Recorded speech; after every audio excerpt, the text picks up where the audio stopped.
Hello everyone, welcome. Today we are continuing our playthrough of Rally Fusion, and oh boy, this is a lot of fun playing last stream. We're gonna have a lot more fun this stream as well. We're in Class B now, focusing on sort of the older late 90s, early 2000s sort of Group A rally cars. A lot of anti-lag, pretty high boost pressure, four-wheel drive in most of these cars. So with that, you know, it is going to be very fun. Very tricky though, I think. So let's make sure we keep a car off of the walls, off of, you know, on the proper roads and everything. And let us make sure that we are able to win these events, and let's make sure we also avoid any harm to any virtual chickens as well. Alright. So I'm gonna be doing a lot of circuit racing, and here I need to sneeze, my apologies.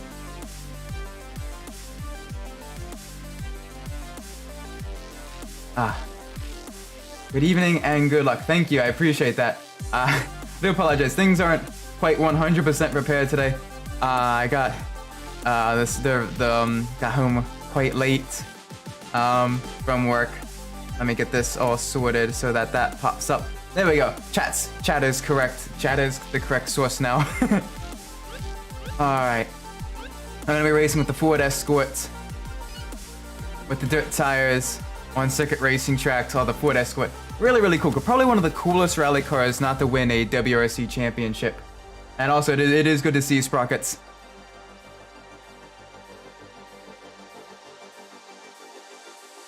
We're going to be doing the circuit races, starting with the Ford Escort. A really beautiful car, especially with it being the Escort Cosworth. 3, 2, 1. So the first race, kind of in the American... Oh gosh. Other button is shift up.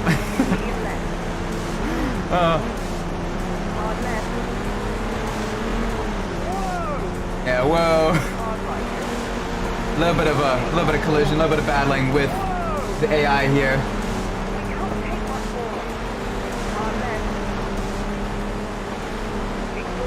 Oh, we had a lot of damage there. Okay.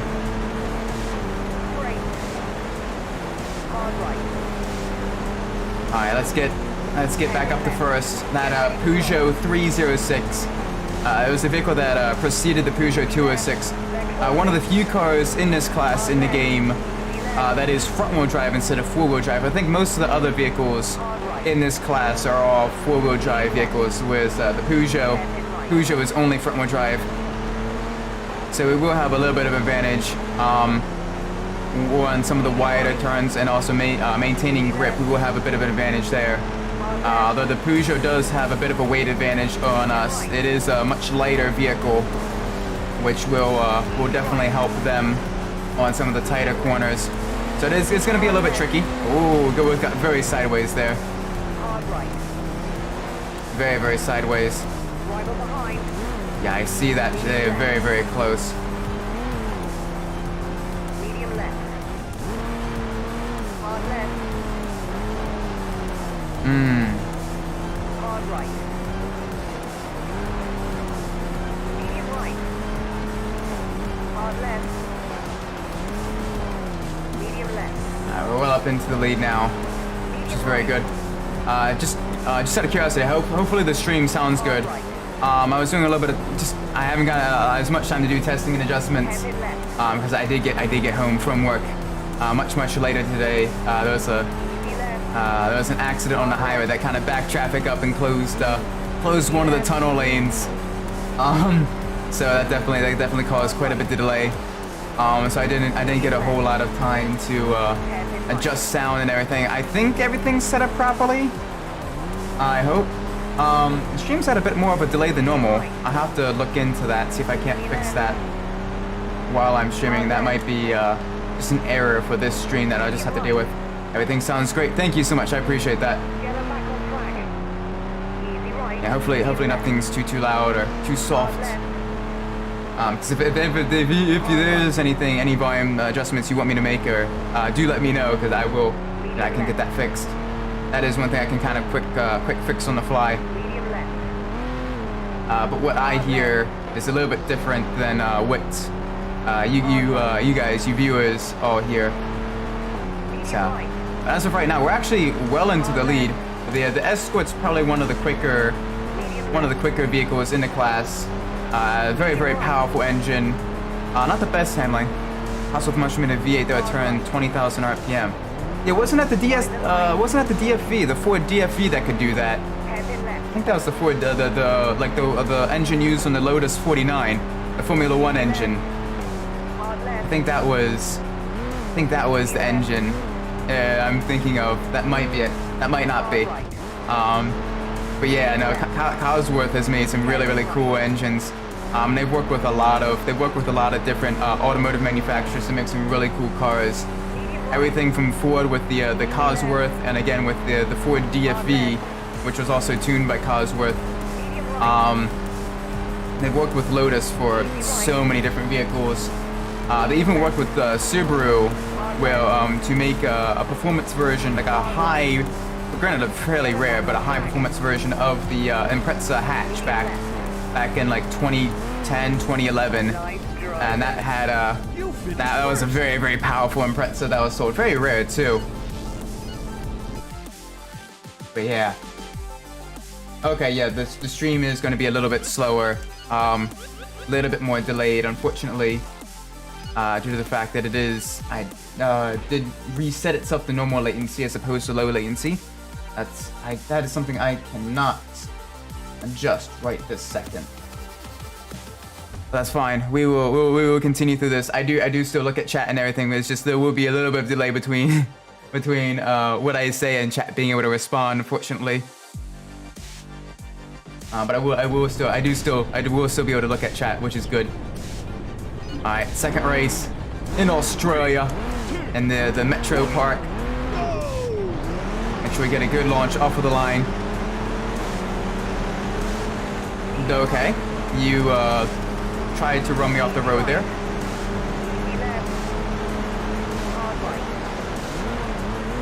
Ooh, okay, run a little bit wide. I am trying to take it faster, Elizabeth. Come on.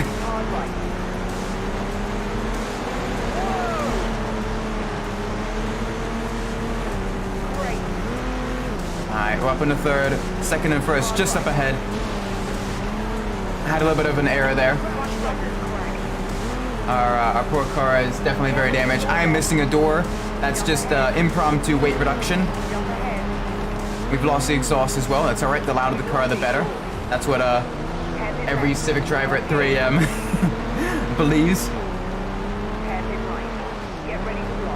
Alright, we're into the lead now. Let's make sure we keep the lead through these, through all the switchbacks. Hard left. Get her back on track. Hairpin right. Alright, get the car turned in. There we go, nice and easy. Hairpin left. Hard right. Under the sort of the highway bridge. Medium left. Medium right. Easy left. As we're well into the lead. Oh my gosh, this is I was expecting this to be a little bit more difficult, because usually I don't drive the Cosworth Escort as much. But man, this is a very, very fast car.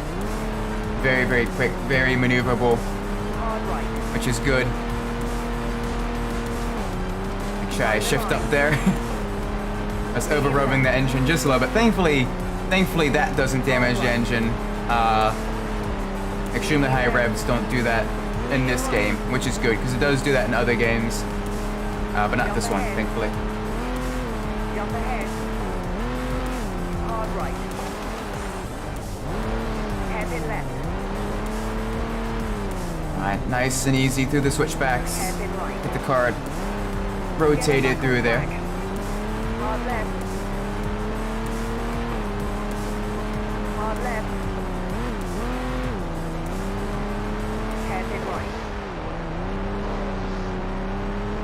Hairpin left. Hard right.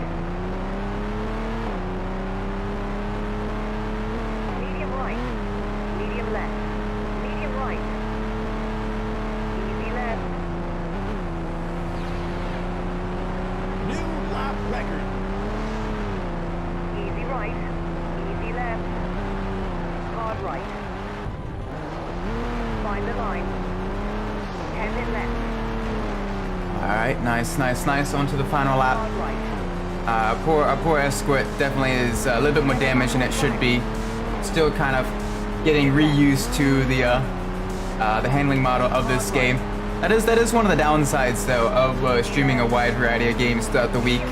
Although it does provide for a good variety of content and stuff, and it does keep things fresh for me to talk about. It is a little bit difficult coming back to the games because it's kind of, you know, it does take just a little bit of time to kind of reacquaint yourself back with the game if you haven't played it for a little bit over a week. So that does make it just a little bit tricky. You're not quite as sharp as you normally be while playing the game, and then you're also, you know, talking as well over that. So you're not 100%. You're not 100% focused on. Watch what you're doing. Yeah, like that. You're not 100% focused on the road or what you're doing, and you gotta struggle to find reverse. Whoopsie daisies. At least the car is kind of even from the left and the right now. Both sides are equally damaged. That was not an excellent win, Elizabeth. That was pretty dreadful.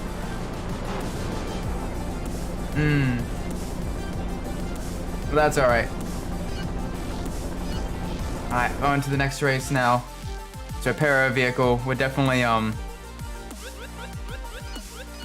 having just a little bit of a points deficit. We gotta make sure we keep our car nice and clean to this race. Otherwise, we do run the risk of not having enough points going through the entire championship to repair our vehicle. Which could leave us with if we're not careful, it could leave us with a badly damaged vehicle in the last race. So let's make this race a lot cleaner.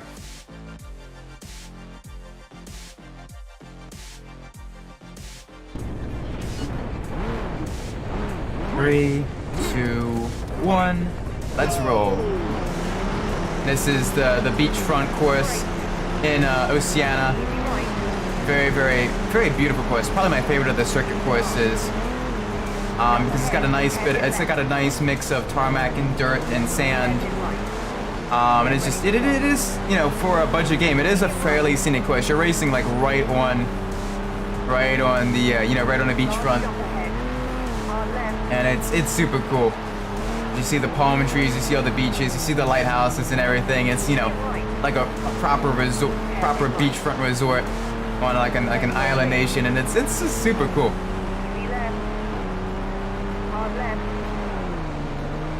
Downside is, though, you got to be very, very careful for this beach section. If you run off course, the sand does slow you down immensely, so you got to be really, really careful not to run off course, because this part here does punish mistakes quite severely. At least with regards to lap time. Not so much with regards to vehicle damage, there's plenty of runoff. But it definitely does cause quite a bit of much slower lap time. As the course memories are kind of coming back to me as I'm kind of remembering the faster lines. About to finish the first lap past all the beachfront hotels and condos and everything.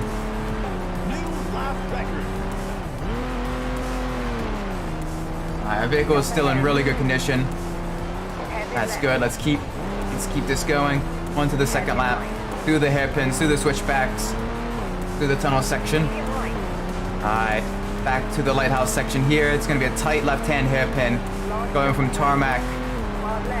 It's a very wide hairpin though, so you can kind of cut the corner just a little bit, and that'll help slow you down as you turn in.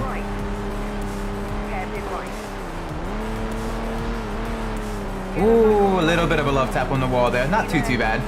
Not enough to damage the vehicle, but just enough to kind of leave a little bit of a souvenir there on our rear bumper. Just to let everyone know, yes, we were indeed at this place. We visited the wall. But we didn't get smashed at the wall. We can almost take this chicane here nearly flat out, except for that final corner. Very, very nice. We are way ahead of the competition as well. We're doing really well. Going very, very fast. I think next time I'm going to drive a bit of a slower vehicle. The Cosworth is definitely an upper tier Class B car in comparison to some of the other options you have available. in Class B. I think the next time I'm going to be racing either the Evo or the Peugeot 306 are probably going to be the next championships car, depending on what we have available to us. Unless, of course, it's a driving challenge, then I'm gonna pick the best cars available for that, because the driving challenges, as I said in the previous stream, the driving challenges are the bane of my existence, very much so. So I definitely don't want to.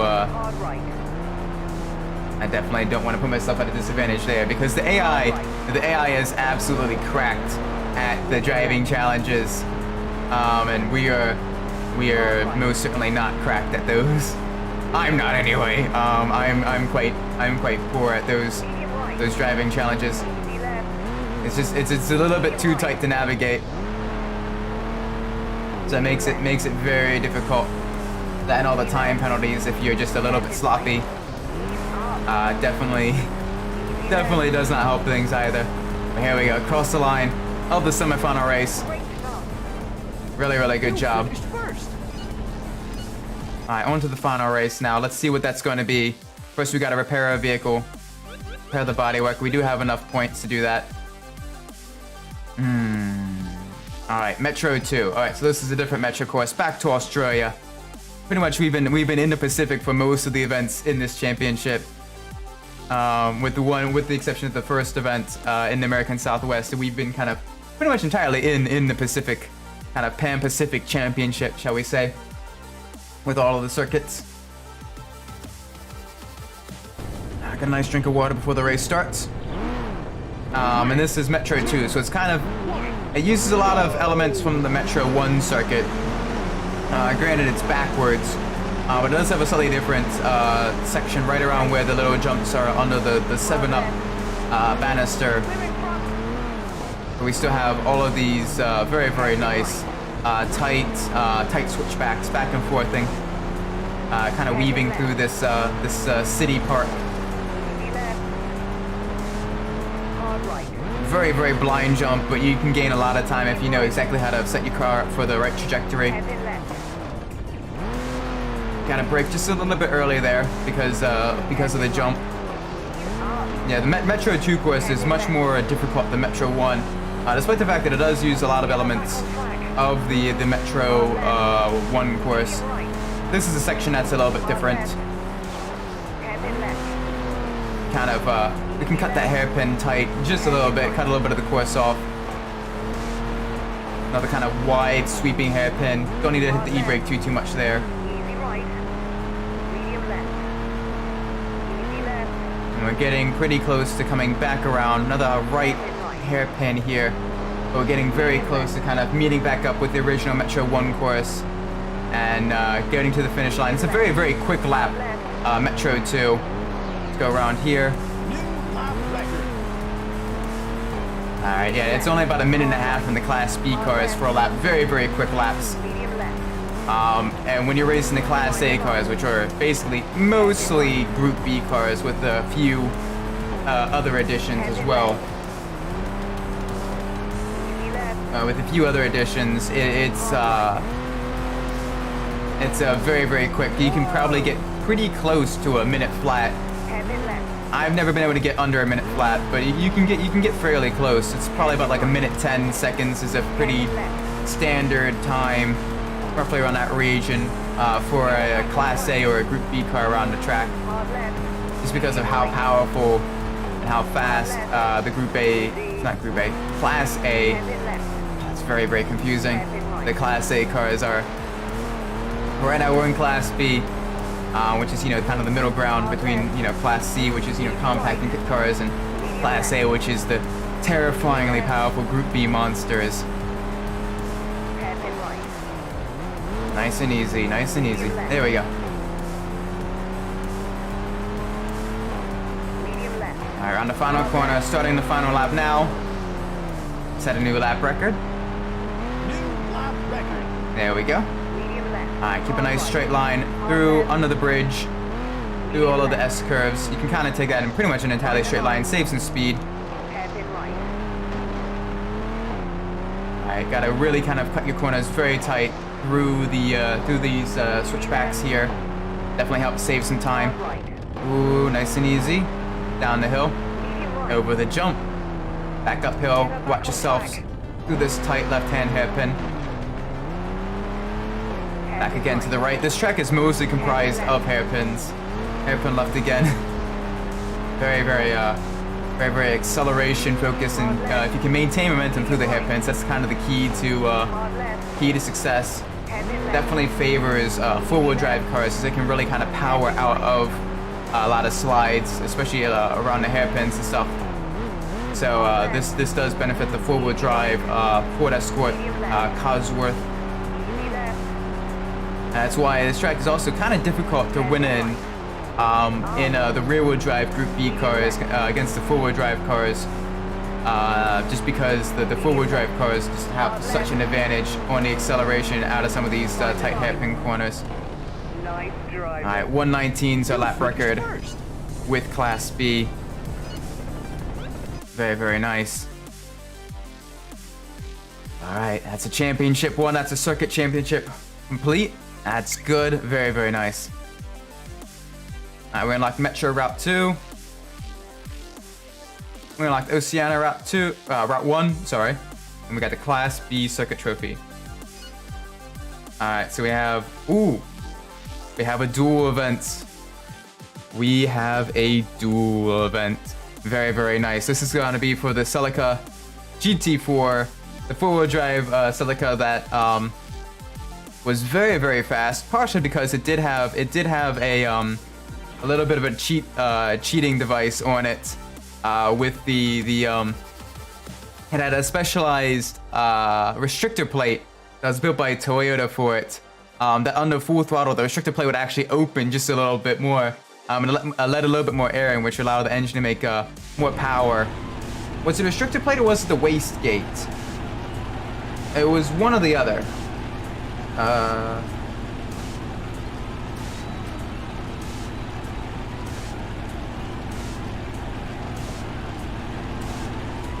Yeah, it was the restrictor.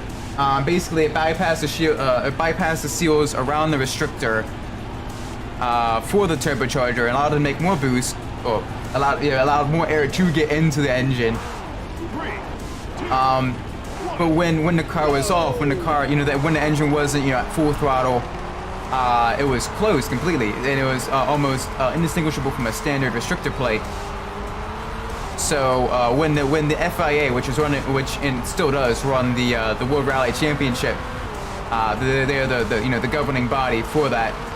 When they found that out, they were very, very impressed, but then they were also kind of angry as well, and they disqualified the Celica from competition, and they banned the use of those types of devices. But the first thing they kind of came out with was, oh wow, that's really impressive, but you're disqualified. You've done a really, really good job at cheating in motorsport when the governing body goes first, when the first reaction is being impressed by your level of cheating ability rather than being angry. That's how you know you've truly engineered something impressive. A little bit of banging the wheels on that final corner, but we still got very, very fast lap time. Very nice.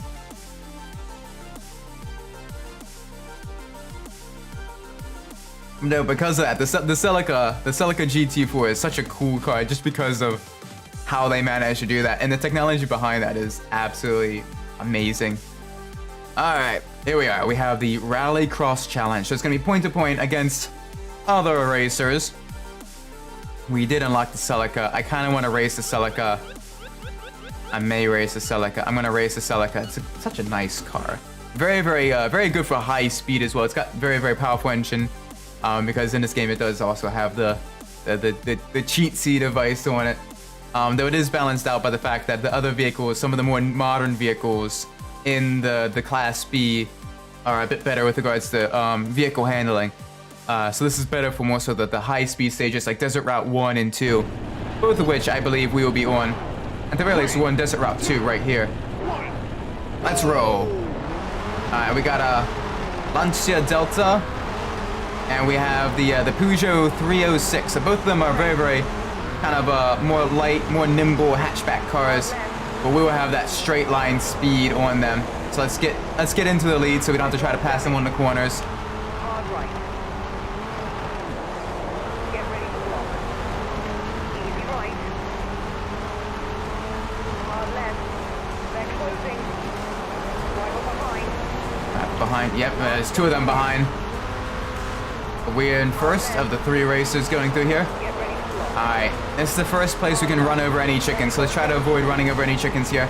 Chickens to the left, chickens to the right, kind of thread the chicken needle. Make sure no virtual chickens are harmed in the making of this stream. Driver behind. We avoided the chickens there as well. That's good. We've lost our door. Careful, your door's off. Door is off, that's alright. It's, you know, it's to help deal with the desert heat. It's to help deal with the extreme heat. I'm getting a very, very nice, it's impromptu air conditioning. Hey, you want that as well, Elizabeth? Here, we'll go for the jump, we'll remove your door as well. Oh no, your door is hanging on. You're very, very comfortable then. You enjoy the warmer climates. Hard left.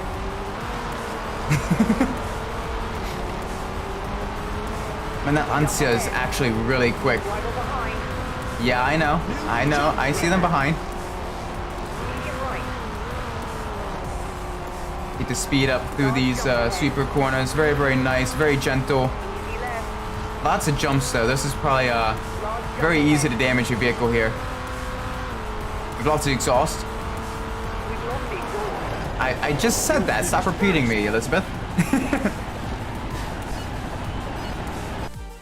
But nice, nice, nice.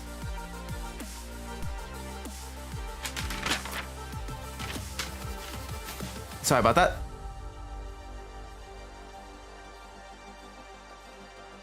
Alright, let's repair our bodywork. Let's get ready for the next point-to-point race. This is going to be Inca Route 1, which is my favorite point-to-point track in the game. Very, very nice, very smooth, flowing course. Lots of good corner variety, and I like it as well because it's very, very muddy. It's kind of the essence of rally with the very slick, very tricky conditions. So yeah, that's gonna be a lot of fun.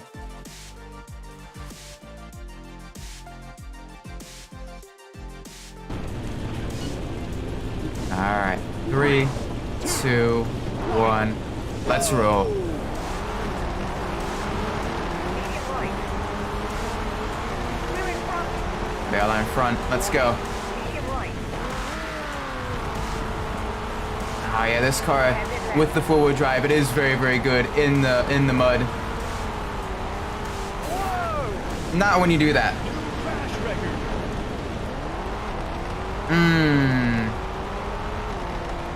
Okay, had a little bit of understeer there. Let's get back up into the lead. Let's make sure we don't lose any more time. Hard right. We've lost the exhaust already, so we don't have to worry about losing that. Medium left. All right, over the jump. Let's get past this Lancia Delta, the Delta Integrale. A little bit of tire damage here. Straight. All right, let's avoid Hairpin right. the chickens. All right, we got pushed just a little bit wide there. That's We can't take much more. yeah, I know. I have a flat. I'm trying to control the car with a flat tire. Okay. Get her back on track. Yes, I know. Let's do this. Right. Let's get back up into the lead. At the very least, let's get back up in the second. That Lancia is, Hard left. Whoa! yeah, push them a little bit. Battle for position. Quite a lot of heavy contact here. We've lost the wheel. That's fine. We only need 3 wheels. If Lewis Hamilton can finish a Grand Prix on 3 wheels, so can we. Medium left. We got this. They're closing. Let's make sure we finish this in the lead. Hairpin left. Get ready to block. There we go. Medium left. We are still racing on 3 wheels. Our driver's side front wheel is very much gone. Oh gosh, turn in, please. Watch it. Nope. Okay, tires are heavily damaged. Come on. Hairpin right. Oh, okay. About time. First place is also having quite a bit of issues, but they are going to beat us just a little bit through this series, through this event. Oh dear, what do you mean? We came in second with only 3 wheels. That's not bad. We're still in the championship lead. We're just gonna have to have a little bit of a points deficit. Kind of watch out. All right, snow, here we go. Up in the Arctica. Yeah, that wasn't the best event for us. We had a little bit of damage that kind of spiraled out of control there. Once we lost that wheel, it definitely became a big issue. That's fine. We're gonna be racing in the Arctic now. It will benefit the little tight hatchbacks more than our high-speed Celica, but we should still be able to do decently, I think. 3, 2, 1, let's roll. Oh, they took themselves out. We have a very easy positions gain there. Nice tight around the hairpin.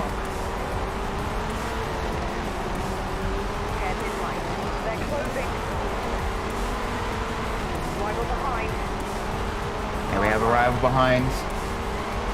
Fairly close. Jump ahead.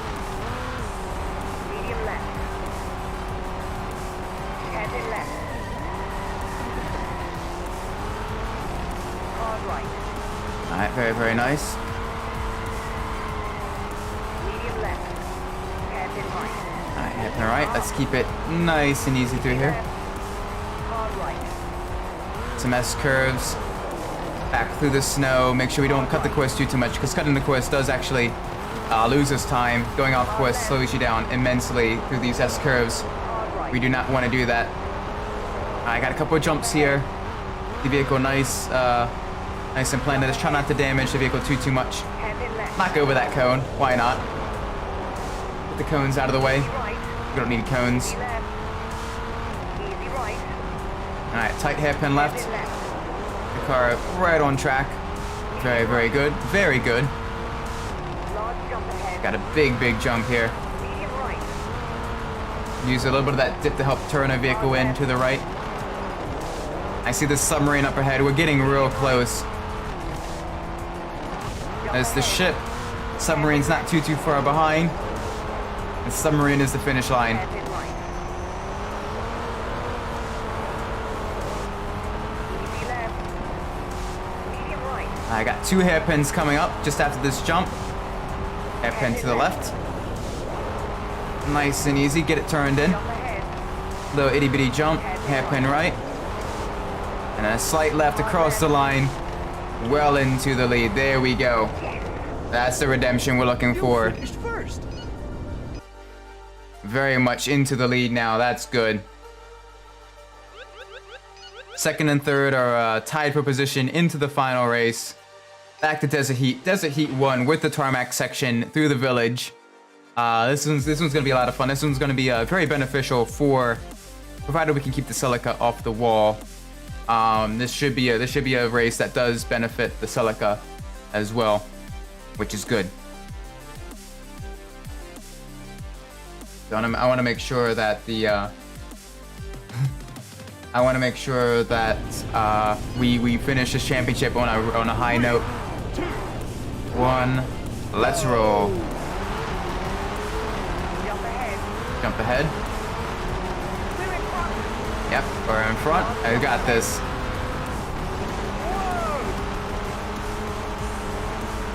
Large jump ahead. Got a very large jump ahead. Knock that 7-up Easy left. sign at. Get that 7-up advertisement out of the way. Oh, careful. Alright, this is gonna probably damage our vehicle just a little bit landing here. Yeah. Alright, Elizabeth's door has been damaged. We're in front. She has the impromptu air conditioning right now. Hard right.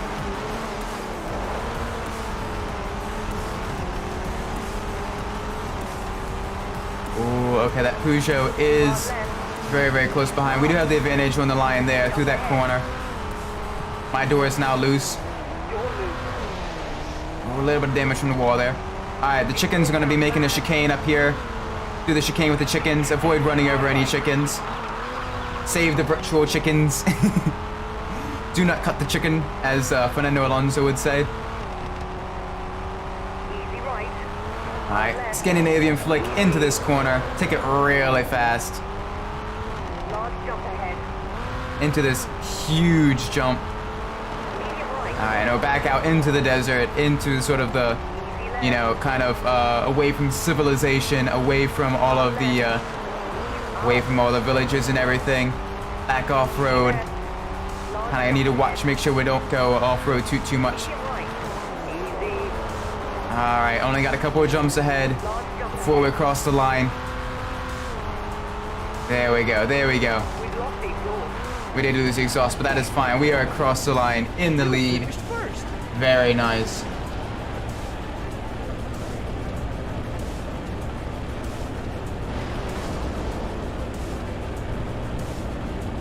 Alright, that's a good championship. Got that one. That's another championship knocked out. So we can progress even more through the Class B races. And hopefully we'll be we'll be able to start Class A at the by the end of the stream. We do, however, have a driving challenge. There is 2 driving challenges per class, total of 6, and they get very difficult very quickly. Alright, we're in the Peugeot 306, kind of a smaller car that will give us just a little bit of leeway. Make sure we don't knock over any flags. Hopefully.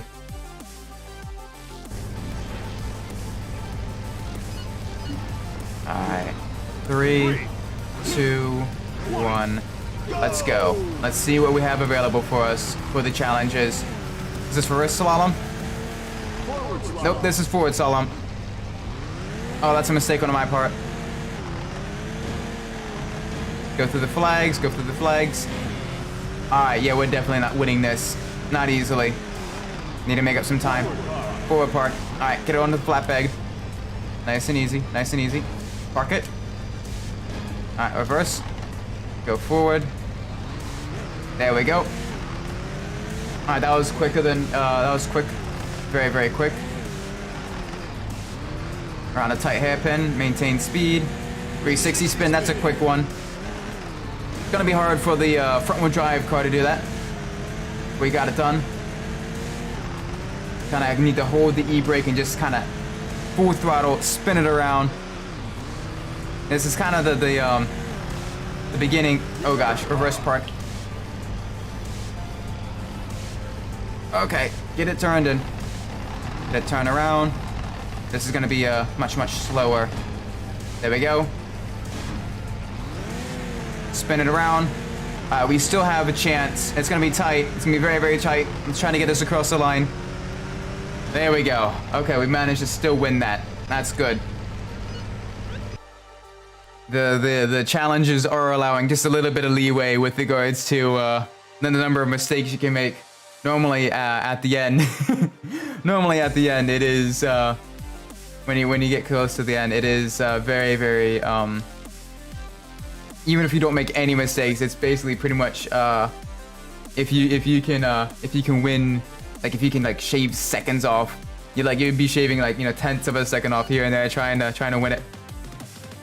We have unlocked another duel where we can win the Lancia. Excuse me. We can win the Lancia Delta Integrale, the Group A, the old Group A boxy hatchback, gorgeous car though. It's a shame what Lancia has become, because they used to make so many cool cars. Everything from the Alt 37 to the Delta, to the Stratos. Such cool cars. And now they just kind of make one car that's literally only sold in Italy, and that's it. Yeah, no, the Delta's probably my favorite. More so actually I prefer the Group A, the road going version of the Group A Delta. the Delta Integrale more so than any other version, just because it's just a really cool car, and it's I kind of like the hot hatch aesthetics of it as well, the kind of boxy early 90s look. It's a design that, well, definitely looks very much of its time. It's still a very cool design as well. Rear bumper is a little bit damaged, but that's fine. Alright, let's get it around the progressively tighter left-hander here. We are in the lead, thankfully. We are on track to be able to win this duel. Very quick, very fast attack. Velocity exhaust. That is perfectly fine. Because now we have won the Lancia Delta Integrale. Which is always good.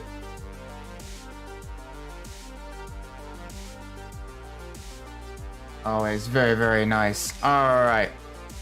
So now we have 2 challenges. This is, you know, kind of where it begins to kind of focus on restricting your vehicle and stuff. We have the Japanese Rally Challenge, which is a time championship for Japanese cars only, point to point. And we have the European Circuit Challenge, so only European cars on circuit tracks. We're going to do the Japanese Rally Challenge, and we're going to use the Mitsubishi Lancer. I believe that's the Evo 5. It looks like the Evo 5. And this one's going to be a lot of fun. The Evo, the Lancer is one of the slower vehicles in this class, but we're going to be going full out attack, trying to win the time rally stages. It's going to be a lot of fun. It's going to be close. But I think we got a good shot at it. As we're waiting for the game to load. It's taking a long time to load. There we go. Alright, first event. In the rain. In the mud. In Inca route.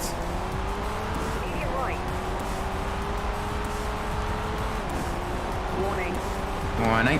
Hit the brakes just before the jump. Get it turned in. Inca route 1 again.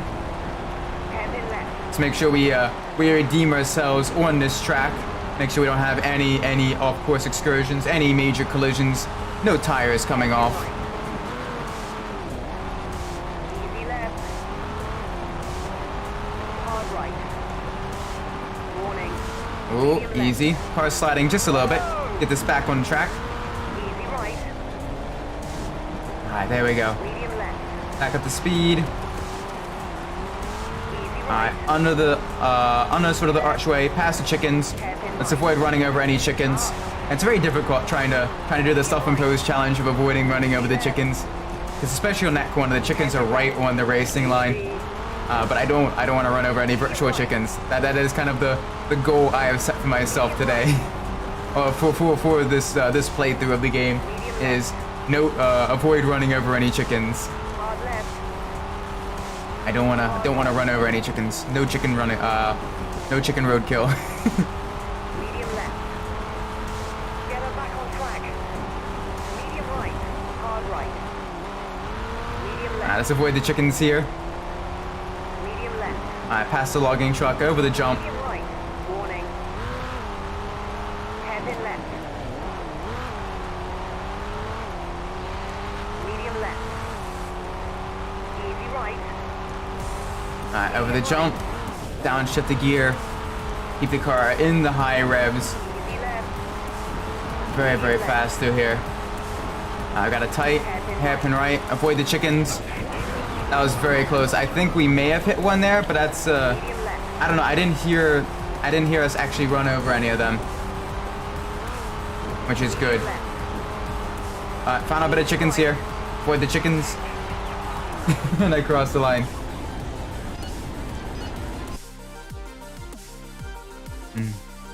Yeah, this is definitely a very interesting stream title I created for this one. I'm sure that'll get all of the clicks. Everyone would be like, "Oh gosh, why is he hurting chickens in a racing game?" But yeah, no, it is. No, we're doing our best to avoid hurting any virtual chickens. It'd be real funny is after this if we streamed a Legend of Zelda game with the cuckoos that attack you if you hurt them too much. 3, 2, 1, Let's go. In the snow. Jump ahead. Very tight, very twisty course. Lots of bumps, lots of jumps. Large jump ahead. We definitely don't want to lose any doors or anything. It's already cold enough in the car. Let's try to avoid any impromptu air conditioning. Hairpin right.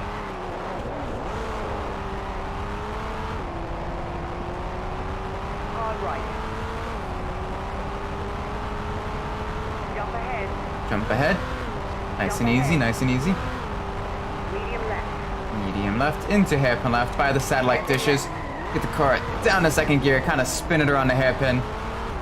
Hard right. Lots of slip angle, lots of slides, big power slides. Maybe not the fastest way, but definitely the most fun way to get around these corners sometimes. Easy left. Hard right. All right, hard right, back to the left to the S curves, past the factory. Hard right. Let's make sure this beautiful 4G 63 engine powers us through the snow. Hard right. The little inline four-cylinder of the Lancer. Oh, easy. Car was not planted on that jump. Easy right. Easy right, medium left. Easy right. All right, hairpin left. Get this nice and tight. Back on the throttle. Get it around the corner. Medium right. All right, we want to angle ourselves just to the left for this jump. Medium right. Use a little dip here. Kind of help turn the vehicle in just a little bit for that right-hander. I see the boat. We're getting really close to the finish line. We got about 40 seconds left for the goal time. I think we've got this. I think we're gonna have a good time lead going into the final 2 rounds of the championship. Medium right. So basically, like 2 hairpins in 20 seconds. We've got this. Hairpin left. Get it turned in. Down to second gear, back up to third gear, back down to second gear as we go around the tight right-hander. Hard left. See just how much time we are ahead. About 5 seconds. Nearly 5 seconds on the dot is what we are ahead by for that round. So now a total of 7.5 seconds is what we have a lead against second place on. That's good, that's good. We have quite a decent lead. Let's see what the next round is. That is Desert Heat 1, I want to believe. It's got a little bit of tarmac, so I think it's Desert Heat 1. It's hard to tell the 2 Desert Heat symbols apart because one of them is slightly lighter in color than the other one. But it is very, very tricky to determine which one is which. Regardless, this is going to be one where the Evo does struggle just a little bit. Just because the car itself is more handling focused. 3, 2, 1. Let's go.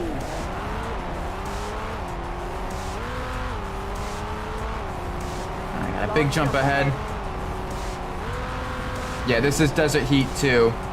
So this one especially, this one is very, very focused on vehicular top speed and higher powered cars. So that's gonna be it's gonna be a little bit difficult. We'll just have to make sure we minimize our losses, carry as much momentum as we can through the corners in order to maximize our speed on the straights. Make sure we don't crash anything. And let's avoid running over any chickens. Jump ahead. Hard left. Alright, hard right. Chickens are coming up. Gotta watch the chickens. Go around the outside of the chickens. Thread the needle for these chickens here. Go to the right of these chickens here. There's more chickens just up ahead. Easy right. There they are. Avoid the chickens there. Thread the needle through the chickens. Don't run over any chickens. Hard right. Alright. Both of the driver and passenger doors are loose. My bumper's falling off. This track is very, very hard on your vehicle. Very, very high damage. That just comes from racing through this track. We're probably going to lose a door on this jump here. I lost my door. Careful, your door's off. That's alright. It's impromptu weight reduction. We got this. Hard left. Alright, left. Jump ahead. We got a big jump ahead. We'll probably lose. Not quite. Jump ahead. Probably on track to lose the passenger side door as well. Large jump ahead. We'll lose both doors. Have a Nice kind of right, left weight distribution. Will be much more balanced then. Large jump ahead. I can see the finish line just up ahead. We got 4 seconds. 3, 2, 1, 4. Okay, just barely 3/100ths of a second behind first place on that stage. We did not lose a whole lot of time there. That's good. We're basically at 7.5 seconds ahead in the lead. We have a 7.5 second lead. Pretty much dead on now. And now on to Inca Route 2. That's gonna be very, very fun.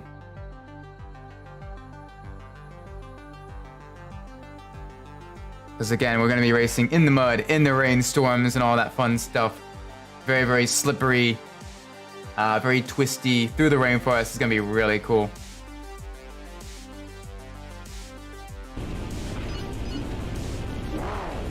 Three, 2, 1, let's roll. Medium right. The guy to take our photo right out of the gate, across the bridge. Medium right. Medium right, little tap of the brakes there, back to the hairpin left. Through all the mud, Medium right. have it splatter all over our car. Be like a proper rally race. Hard left. The car isn't absolutely filthy when you're done. Is it really a proper rally stage? Easy left. Medium right, nice and easy. Hairpin Hairpin left. left, Hairpin right. hairpin right. All right, it gets very, very rough, very bumpy through here. Easy left. Watch the tree on the outside there. That's very close. All Warning. right, through the river. A little bit of a water splash there. Hairpin left. Hairpin left as we're going through the kind of the dip there. Kind of use that to kind of transfer the weight back to the other side of the vehicle, get it turned in.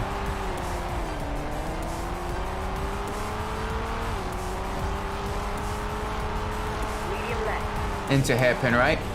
You don't call that one out, Elizabeth. That's fine. I know this course enough that I don't need pace notes. Jump ahead.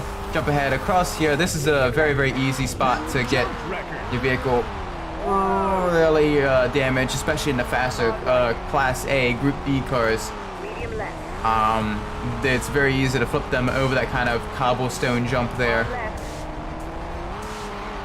Alright, here we go. Back onto sort of the reverse part of Inca Route 1. Nice and easy. Little tap on the wall there, just kind of get the car turned in. I got a very, very sharp hairpin left here. Around the fencing. Right around the fencing, very, very nice. Hairpin right. Hairpin right, here we go. Hard left. Got a hard left. Medium right. Medium left. There's the finish line. Easy right. With 3 seconds, okay, 2.5 seconds to spare. Very, very nice. Basically a 10.5 second lead. As we completed that championship, we win another cup. Get one step closer to the Class B Race of Champions, which will then allow us to then go on to the Class A, all the Class A events. But first, we have the European Circuit Challenge. And we got quite a bit of vehicles to choose from. We got everything from the Ford Escort, to the Peugeot 306, to the Lancia Delta, to the Seat Cordoba. So many cool cars. I'm actually going to go with the Peugeot 306. Go for that nice, kind of tight, very nimble hatchback. Going with front-wheel drive as well. But it's going to be a lot of fun. Kind of struggling against the much more powerful, but also slightly heavier four-wheel drive beasts. It's going to be fun. It's going to be a lot of fun.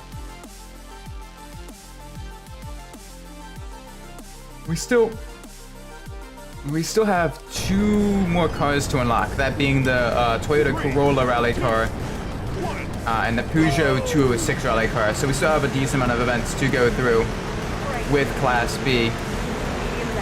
There are a few more events compared to the other classes.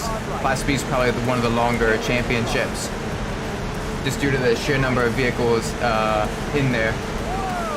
Yeah, whoa.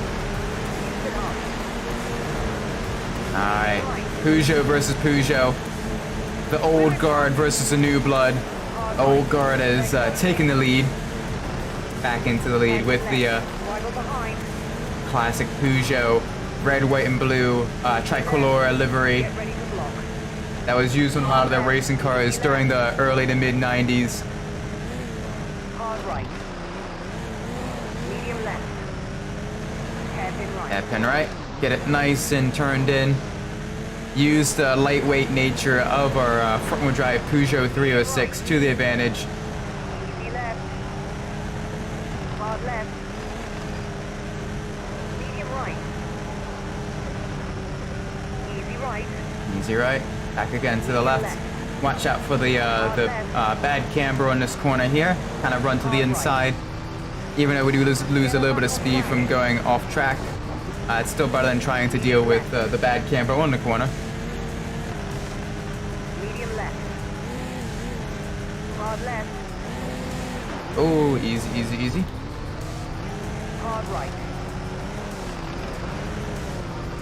Medium right.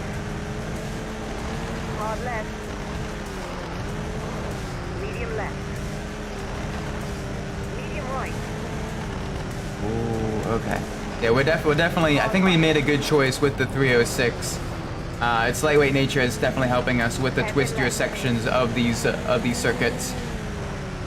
Oh dear. Only downside is this car is a little bit fragile. It is agile but fragile, and we've kind of had a little bit of rear bumper damage. Let's make sure we keep the vehicle in one piece. I try to anyway. Hairpin right. Hairpin right. We can't take much more. Yeah, I know that. I am trying, Elizabeth. Please. Medium right. Medium right. Easy To left. easy left. Hard left. To the hard left. Here we go. Find the line. Getting close to the end of the second lap. Only a couple corners left before we go into the final lap Hard left. of the first race of the 4-race championship. Hard right. Medium left. I also like how for these tracks and for a budget racing game, one thing they did do really well was they kind of gave each track quite a bit of personality. Like they could have just, you know, been like, oh, desert, snow, mud, Hard left. and then just called it a day. Medium But left. no, like they made the tracks have like personality. Like this is very clearly set in the American Southwest. You see, you know, the oil rigs. You see all the kind of like the casinos and stuff, all the cacti Back on track. and everything. Hairpin And it's left. kind of all bathed in that kind of orange, very warm filter.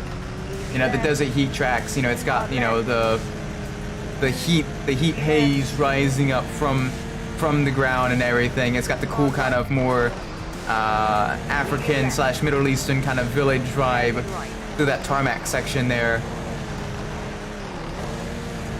You know, with you have, you know, the seaside resort one. You know, it kind of feels kind of very luxurious, very, you know, like you're kind of putting on like a spectacle more so than just a race. Easy right. More so than like an actual rally race. It's, you know, more like a spectacle for all the beach goers and everything. Hard right.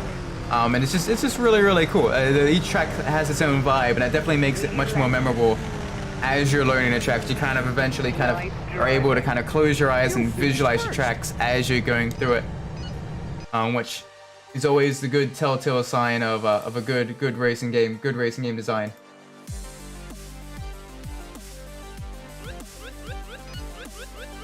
Alright, that's the first race won.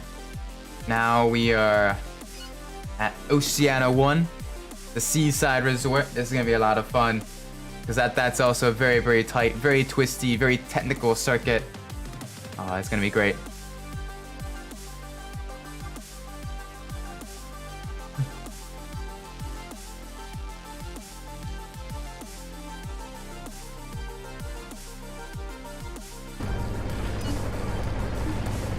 Three, 2, 1, let's roll.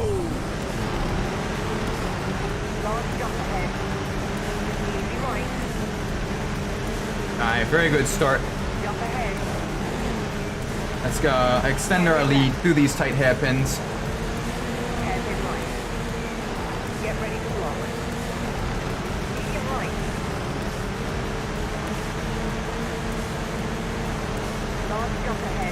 very big jump.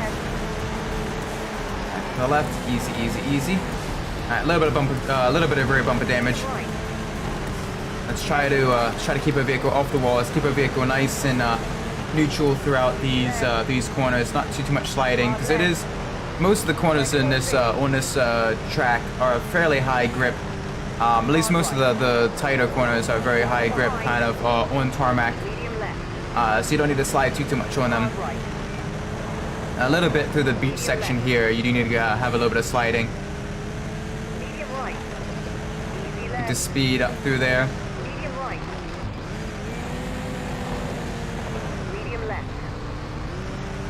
Keep our revs up very, very high. This is a very, very high revving little 4-cylinder as we are trying to kind of extend our lead.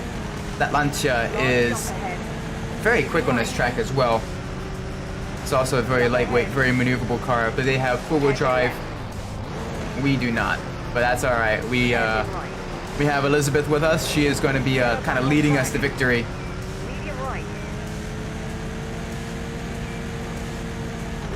Nice and easy.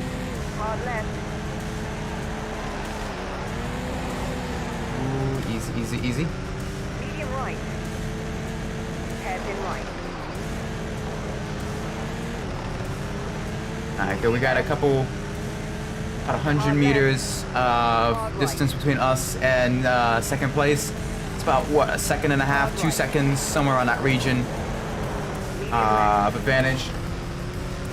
Which is good. Let's make sure we keep pulling away, or at the very least maintain our distance. Because that Lancia would definitely be able to out-accelerate us on some of these tighter corners, and definitely has a little bit of a higher top speed. But we definitely have the cornering ability advantage compared to them. Pass this final hairpin, get it turned in. Onto the straight. There we go. Very, very nice. Final lap, let's start this. Got a new jump record. Got a lot of air time there on that little itty bitty jump. Oh, we've lost a bumper. Yep, that's alright. Kind of looks cool this way, actually. Kind of almost looks more like a rally raid vehicle with the full rear wheels being exposed. You can see the suspension system and everything all exposed.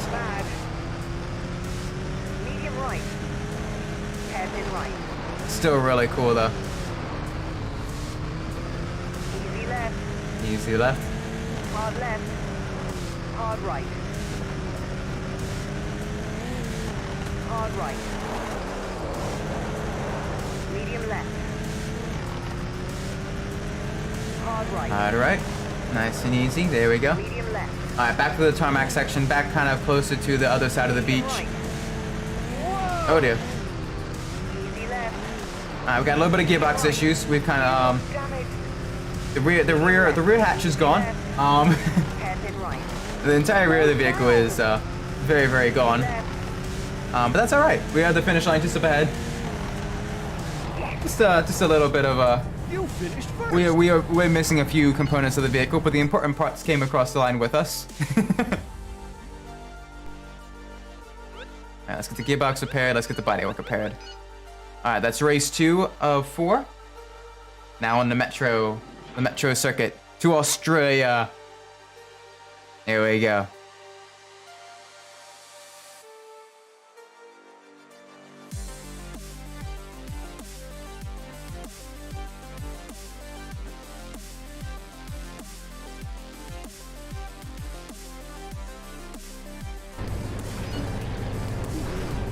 Three, 2, 1.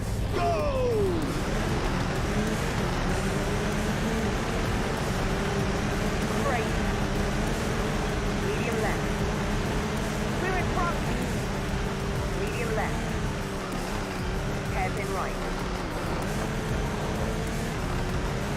Alright, good. We're well into the lead now. Hairpin left. The very tight, very technical course here. This will be very good. This will be very good for Peugeot. A little bit of a bump on the rear there. Hairpin left. Rear bumper's now dragging along the ground. Get back on track. Hairpin right. Knock over this barrel. Back to the left. There we go. Now this track is very, very quick laps. Kind of around like the 119s, close to that. Let's see if we can't beat our Escort Cosworth a lap time with the Peugeot. Kind of have a definitive, or semi-definitive. This would be very anecdotal testing. Which vehicle was faster? Because it's really going to be kind of best of 3 laps is going to be the lap time of the vehicle.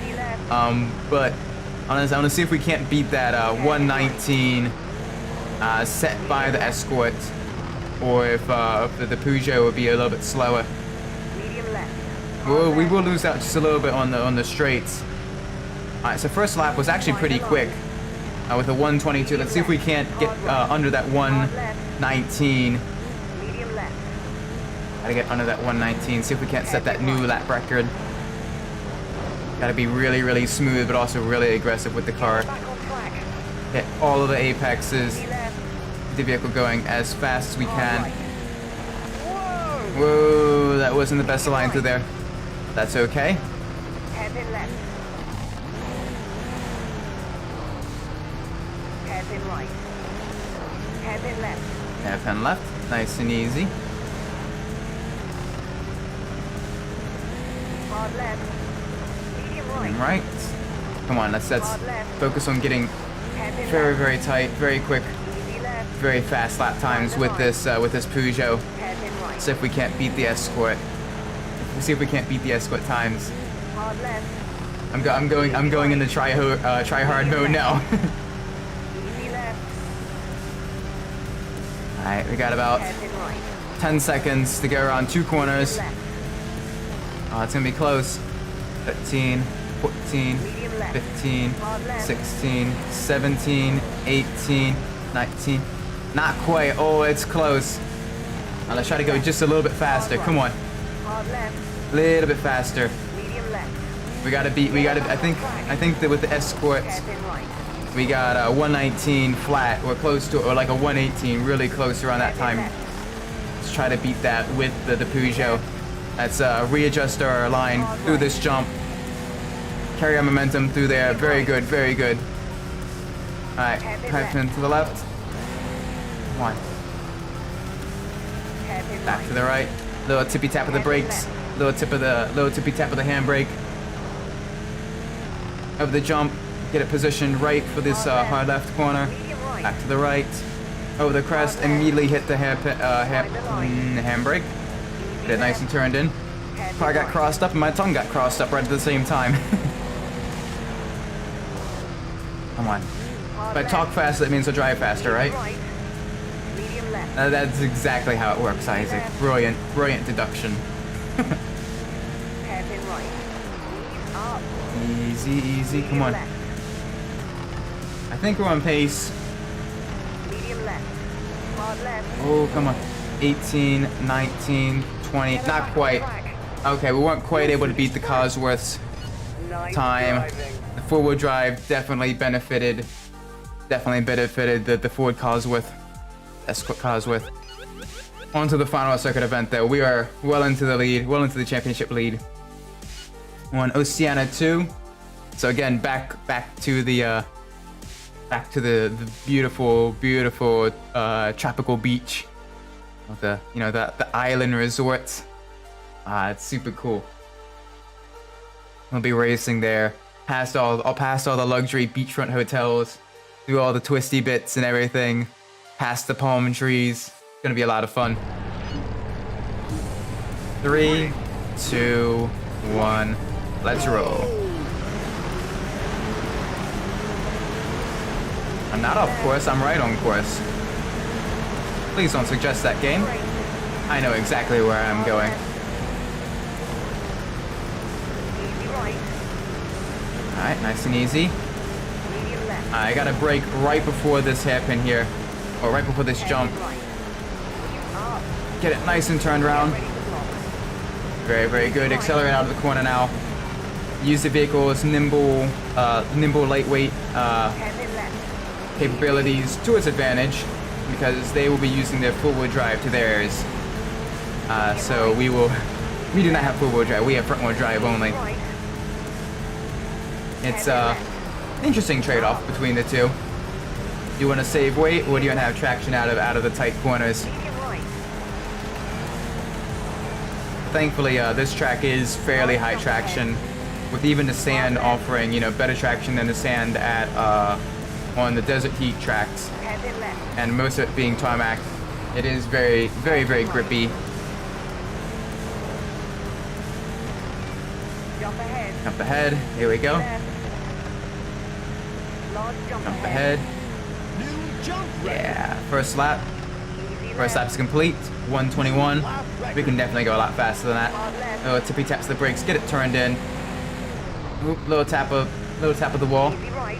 Our bumper has become detached. Medium left. Whoopsie daisies. Alright, onto the brakes just before the hairpin. Hairpin right. Get it turned in.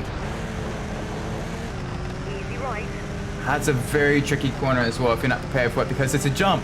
And it's a jump right into a hairpin. So you gotta really kind of, Hairpin left. really gotta get yourself ready for it. Kinda need a brake just before the start of the corner, before the jump even. And kinda need to position yourself the way you would be on the line when you land and kinda turning the right direction.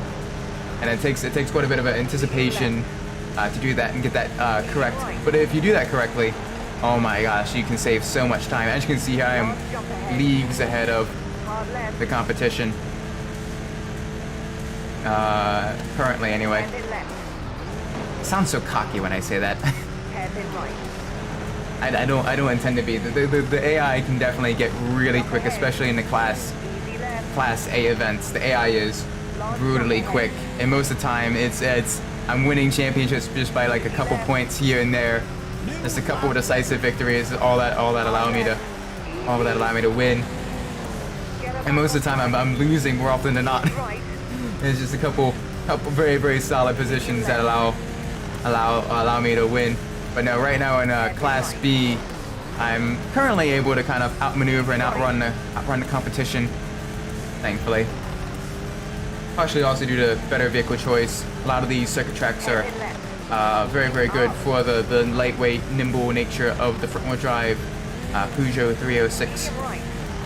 Easy left. Kind of an earlier 90s, kind of one of the older vehicles in this class as well.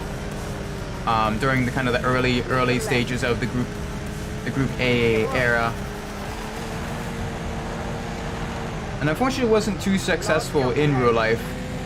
But it's still a really cool car with an interesting history behind it. That unfortunately gets overshadowed by its younger brother, the Peugeot 206, which was much more competitive in rally racing, especially once they had the larger front and rear bumpers and the aero kit and the larger spoiler. Definitely helped the vehicle with the stability on the higher speed stages. We managed to win the European Circuit Championship with our Peugeot 306. Very, very nice. Alright, let's see what's available for us now. Probably another duel. I'd imagine another duel is available for us. It is the Peugeot 206, the vehicle we were just talking about. Introduced, I believe, in 1999. The original Peugeot 206 actually couldn't really compete in WRC because it was too small. So I actually had to have the much larger front and rear bumpers homologated for a special version of the car for it to be allowed to be competitive. But when it was finally allowed to compete, it was very, very fast. It won quite a large number of rallies. I think it won a championship as well in 2001, I want to say. 1 second.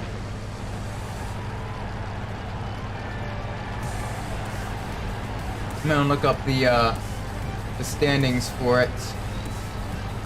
It won 3 constructors championships, 2000, 2001, and 2002, and 2 drivers championships were won with this car in 2000 and 2002. Okay, cool. But yeah, it's very, very fast, very, very kind of nimble hatchback as well. And then afterwards, in the WRC, the car that replaced this was the Peugeot 307, which wasn't good. At least it wasn't very successful. They tried to make, when most of the competition was making rally cars out of the more kind of nimble hot hatches and stuff. Peugeot decided to be a bit different and decided to make the 307, which was a kind of longer wheelbase coupe cabriolet, which, you know, for the people in the States is you know, convertible. They decided to make that their rally car, and it didn't do well. It unfortunately really wasn't competitive, and after a couple years, that project was scrapped. And then they went with the what was the one after the 307? The 208, I think? The Peugeot 208? Yeah. And that one had much more success. You finished first. Nice driving. But we won the 206 rally car now. Very, very nice. It's been added to our collection. Now we only vehicle we have left to win is the Toyota Corolla rally car, which is the final one left. I think it's the final one. Alright, Class B. This is for this is a rallycross event only for vehicles that have won a Constructors' Championship. So the Peugeot 206, the Toyota Celica, the Mitsubishi Lancer, and the Lancia Delta. We're gonna go with the Delta Integrale. Very, very nice car. It's gonna be a lot of fun. Although, with the Delta, there was also the Delta S4, which was the Group B car, kind of during the late 80s. Mid-engine, twin charge, which means it had both a turbocharger and a supercharger. Four-wheel drive, body made of Kevlar composites. Mid-engine, did I say it was mid-engine? 0 to 60 on dirt in about 2.5 seconds. 450 horsepower in the 80s from like a 1.8 liter inline-4 engine. The Delta S4 is truly a terrifying machine. That car is not in the game, unfortunately, though other Lancias do make an appearance. The Delta S4 does not, but it is still an absolutely cool car. I thought I would definitely want to mention it. Alright, we need to get quite a few places back. Come on. Past the Peugeot. Jump on top of the Peugeot even. A little bit of a bump onto the Celica. Alright, round the tight left-hand hairpin here. Alright, back again to the right. Medium left. Hairpin right. Alright, past the factory section. That Celica is very, very fast on the straights. That one's going to be a very tricky opponent to beat. But we're enjoying our Lancia. A very, very boxy hot hatch. That is currently missing the passenger side door. I'm sorry, Elizabeth. You must be absolutely cold. We'll be sure to finish this race very quickly so you can get warm, get some hot cocoa, get some hot tea, some hot coffee, whatever your preferred warm beverages. Alright, keep left over the jump, so that way we can take this corner properly. Use the dip there to kind of help the car turn in. I see the boat. We're getting real close to the end of this stage here. The boat's kind of sort of the warning of, hey, if you're in first, get into first now. Because the submarine is only just a couple corners behind the boat. You can see the submarine just up ahead. 2 more hairpins to go. And then a left-hand corner across the line. Hairpin left, that's the first of the hairpins. Hairpin right. Back down in the second gear, come on. Accelerate out of the hairpin. Across the line. There's a submarine. You finished first. Kermit the Frog is telling us that we finished first. Alright. Now we're on Inca Route. I believe Inca Route 1. It's gonna be a lot of fun. Through the mud, through the storm. We gotta make sure we avoid all the chickens on this stage. Make sure we don't run over any chickens. No chickens are to be harmed during the making of this stream.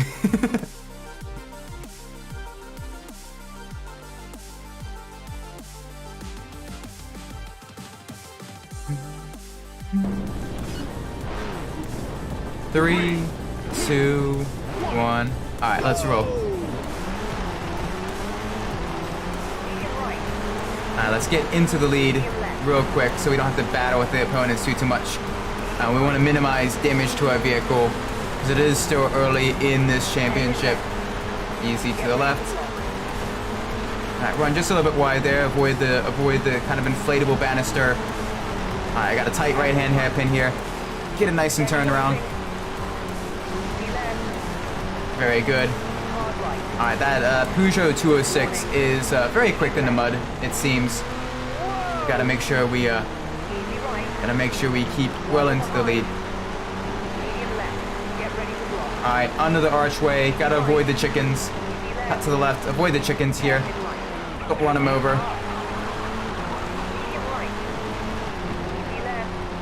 All right, gotta hit the brakes just a little bit before this tight left hairpin because it is right after a jump. Gotta really make sure we keep ourselves very, very clean here. Obviously, not necessarily our vehicle clean because it is going to be absolutely filthy at the end of the stage. But let's try to make sure our driving stays mostly clean, off the wall. Keep our vehicle in close to one piece, as close to a single piece as you can get. Past the logging section. Avoid these chickens here. Make sure we don't. No chickens get harmed. Alright, back to the left. Ease. Oh dear. Cut that a little too tight. We have a little bit of tire damage. We have a slow puncture. We'll have to repair that after this stage. That is okay. Oh. Our hood is we have active aerodynamics now. Our hood is thankfully we're not in a first person view, otherwise our hood would be blocking our view. Lost the exhaust is perfectly fine. We have we still have most of our vehicle intact as we cross the line in the lead. Very, very nice. Very good, very good. Alright, on to the next race. Let's go. Let's make sure we repair our vehicle between stages. Get this all nice and repaired. Next stage. Alright, Desert Heat 2. Alright, so that's going to be going past the trading post, past the dried riverbed. There's a couple chickens we got to avoid. Gotta avoid the chickens. Don't run over the chickens. No dead chickens on our watch. We don't want to upset PETA.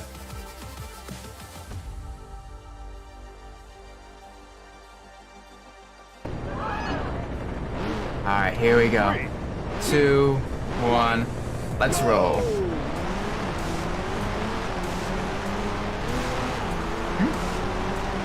Is this Desert Heat 2? I think this is Desert Heat 2.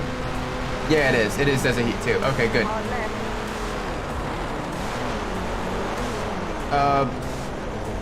Well, that happened. That was an interesting, Oh, see, that's the nature of racing. Sometimes you just gotta, things happen, you gotta minimize your losses. Let's make sure we get at least in the second. First is very, very far ahead. Let's try to at least get in the second. Second, I also had quite a bit of a pretty heavy collision there as we tried to cut through that corner. I think that was probably my fault. I should probably apologize to the driver. Avoid the chickens.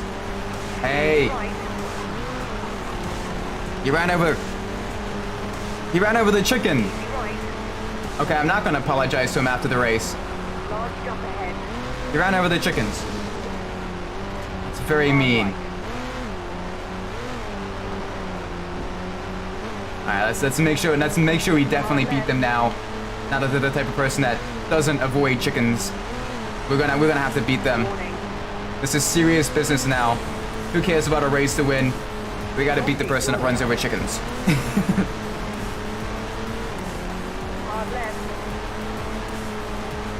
Alright, let's start our comeback. Get into the slipstream. Over these jumps. A little bit of tire damage. A little bit of rear bumper damage. Give them a little love tap. They're definitely trying to block us quite heavily through these jumps. Okay, good. Here we go. We will finish. The finish line's right there. I was thinking, don't run over the chickens. We're still in the lead of the championship. We're doing decently.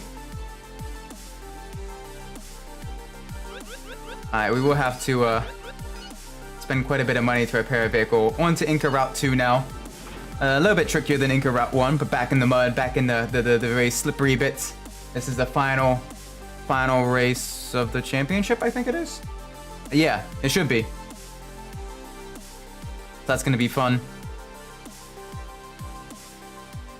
As we wait for the game to load, the game does take quite a while to load, even on emulator. Does take a very, very long time to load. 3, 2, 1, let's go.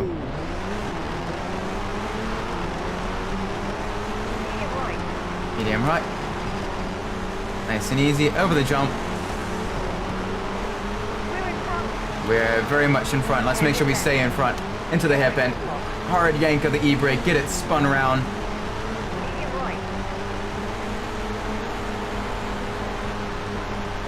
Alright, that 206 is very, very close behind. Let's make sure we kind of extend the gap. Nice and easy. Medium right. Very, very tight. Tricky hairpin here because the corner is banked away from the center. So it'll want to kind of slide us out wide. And we don't want that to happen. So we got to cut that really tight to where we're not on the banking. Across the riverbed. That one actually has water in it. Alright, back to the right. Very, very tight, tricky hairpin. Uphill. Make sure we don't cut that too tight because there's trees on the inside. Past all the sponsorship signs and everything. Hard left into hairpin right. Very good. Past the temple section, you gotta watch yourselves over the cobblestone jump here. Very easy to crash the car on this section here. Get it nice and turned in. Don't want to roll the car. Very easy to roll the car, especially the faster group Class A, Group B cars. Whereas right now we're in Group B. We're in Class A, Group. No. We're in Class B, Group A. Very. The way the game kind of ranks the vehicle classes, it makes sense from like an outsider perspective. You know, the faster the cars go, the closer to Class A you get. I get that.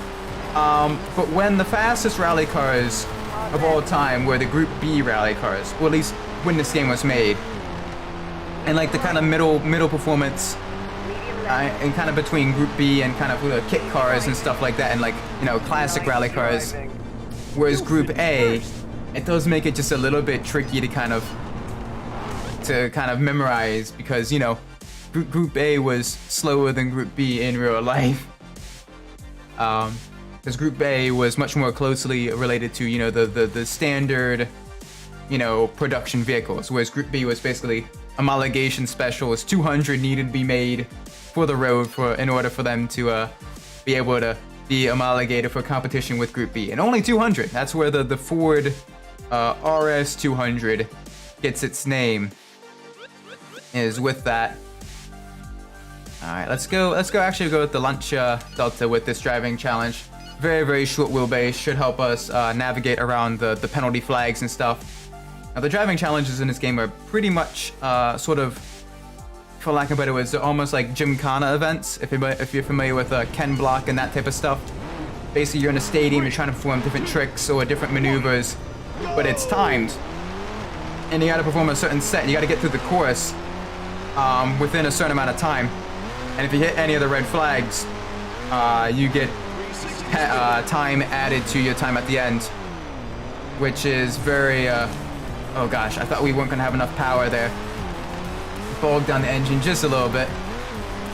Reverse slalom, there we go. It's the next, it's this one that does the reverse slalom. Full throttle through here. Get the car spun back around. Nice and quick. Alright, forward park or reverse park? Reverse park. Alright, get it shifted back into reverse. Ooh, easy tippy taps of the brakes. Come on, there we go. Get the car spun back going the right way. Especially because the penalty for hitting just a singular red flag, the penalty for hitting that is an additional 4 seconds added to your overall time, which is quite a hefty penalty. So you want to make sure you don't make any mistakes. Nice and easy, nice tippy tap to the throttle, onto the brakes, get it parked, get it spun round. Alright, there we go, and across the line. That was actually went very, very smoothly. Usually that doesn't go quite as smoothly for me. But we got a good solid position there in first. Very, very nice. Alright, 4 of 6 of those are complete now. The final 2 are in the Class A events. And oh, those are so tricky. Those are... there's one time where I spent nearly an hour on one of those because it was driving up a wall. I was like within like a tenth of a second with first place, but I wasn't able to get that last tenth of a second. Alright, the final duel of this class, unlocking the Toyota Corolla rally car. Very, very nice, very nimble, very good handling. Just a little bit fragile, as with a lot of the rally cars, or a lot of the kind of lighter hatchback rally cars are in this class. But even still, it's really, really, really nice. Waiting for it to load. It does take a little bit of time to load, unfortunately. But here we go. We're gonna be dueling another driver in the Toyota Corolla on the Gran Canarias course, which is the course they actually used for the Race of Champions during kind of the late 90s, early 2000s and stuff. And basically it's a course that crosses over itself. And it's 2 lanes and they're running sort of parallel with each other. And a singular lap is basically once you cross under the start-finish line, back on your side. So as you see, we crossed over there. I'm on the left side. I'm on the inside now. Kind of getting the car nice and turned in. A little bit of a Chastain maneuver there. That's all right. Vehicle damage isn't too bad. I kind of need to get back ahead of our opponent. They are pushing very, very hard, as are we. Full attack through here. All right, this is a left-hander. It gets progressively tighter. So we gotta kind of use a little bit of the banking, kind of get the car turned in. We're gonna be going across the bridge now. Use that to our advantage because they do have to go through that chicane. But we have the outside here. Very, very tricky corner. Okay, not the best way to take it, but we still won. If very, very close. We only won by 0.3 of a second. And those margins only get closer and closer as you progress through the career mode. It does get very, very tricky. But yeah, we have now unlocked all of the Class B cars. We're on to the final Class B events. We got a hill climb, got an elimination event, and we got the follow the leader event. We're going to be doing the hill climb now. It's a point-to-point time trial up the side of a mountain. Let's use the trusty Ford Escort Cosworth here. And basically here, you got to be very, very careful because it is possible to fall off the side of the mountain. And if you do that, your race is over and your vehicle is wrecked. And you got to try again. It's just a singular event, but it is very, very treacherous, very slippery. As the higher up you go, the harder it snows, the slipperier it gets as well. And that final hairpin turn is very tricky because there is nothing preventing you from falling off the edge there. If you try to get a little bit too aggressive, try to shave a second off where you're not supposed to, or in an improper way, you will be falling on the side of the mountain. And that is, that's not good. Alright, back to the right. Get it nice and turned in. Oh, a little bit of bump on the wall there. It's alright. Get our mistakes out of the way while there's still barriers and stuff. As you can see there, there's no barriers there. We gotta be very, very careful, very smooth with the driving, kind of keep the car from going off the edge. We got 2 minutes, 19 seconds to get to the top. That's the lead vehicle. We got this. Hopefully. It's gonna be a little bit tricky. As you can see, the snow is now starting to fall as we are gaining altitude. And it's getting slipperier and slipperier. Got an avalanche here as well. This is really, really cool. all the different like sort of effects and what's the terminology to use? Effects and it's on the tip of my tongue. I'm having a mind blank. But you know the not landmarks. Oh gosh.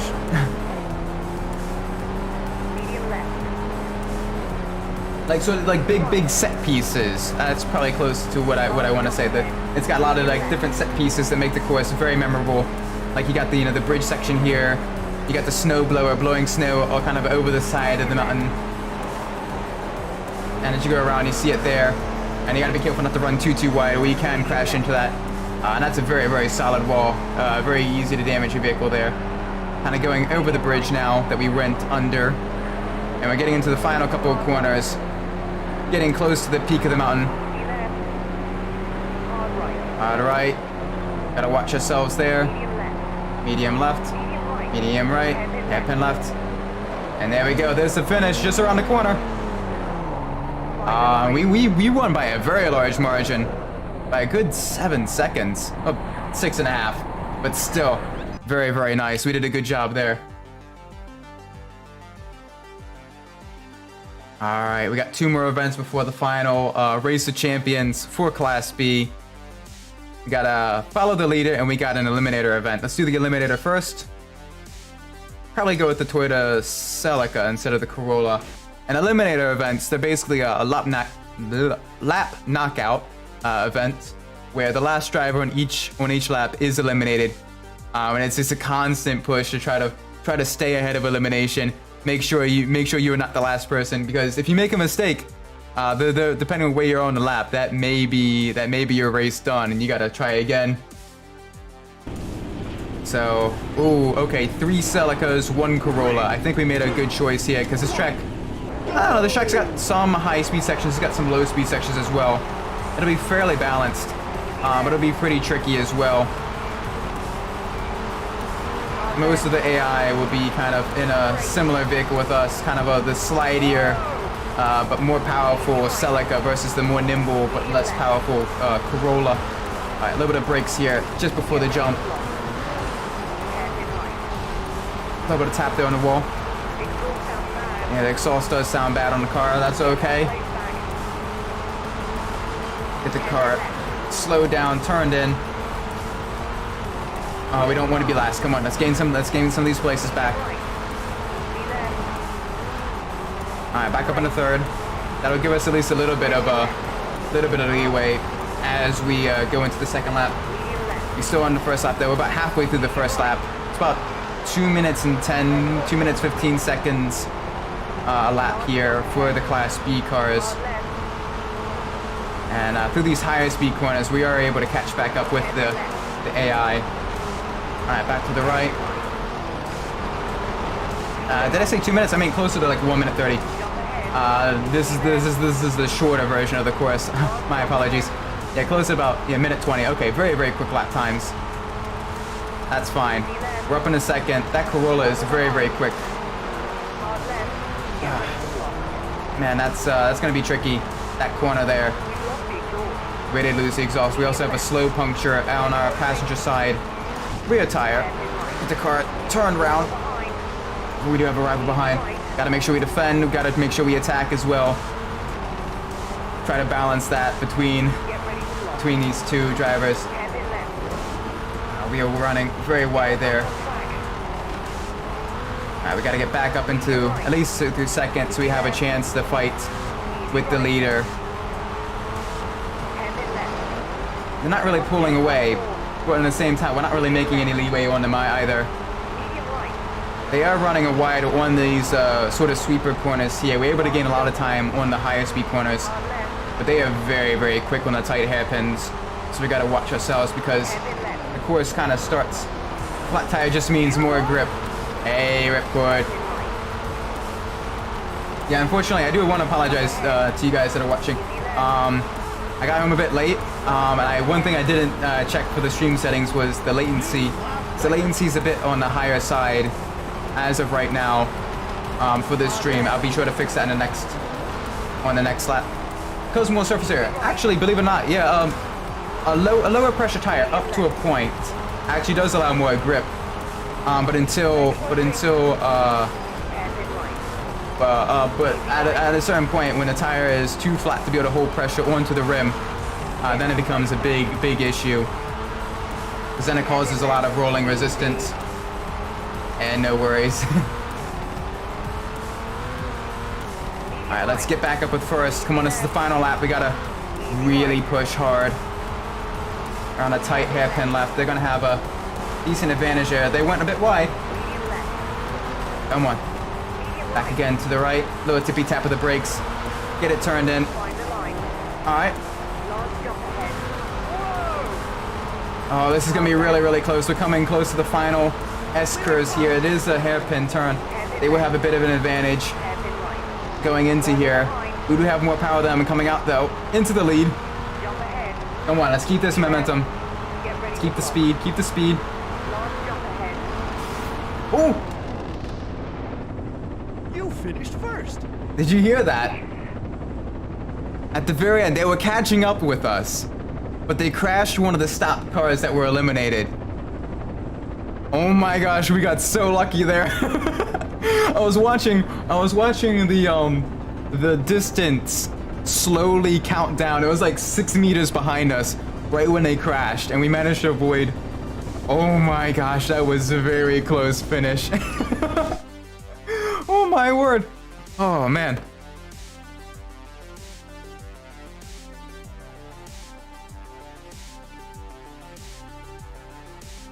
Oh man.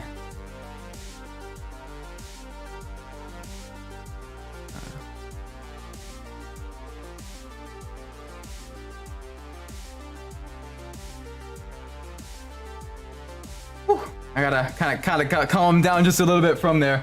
Nice little, yeah. Oh my gosh, that was very close. All right, now we gotta follow the leader event. All right, and to follow the leader events, with those, and we're on Oceania the other way around.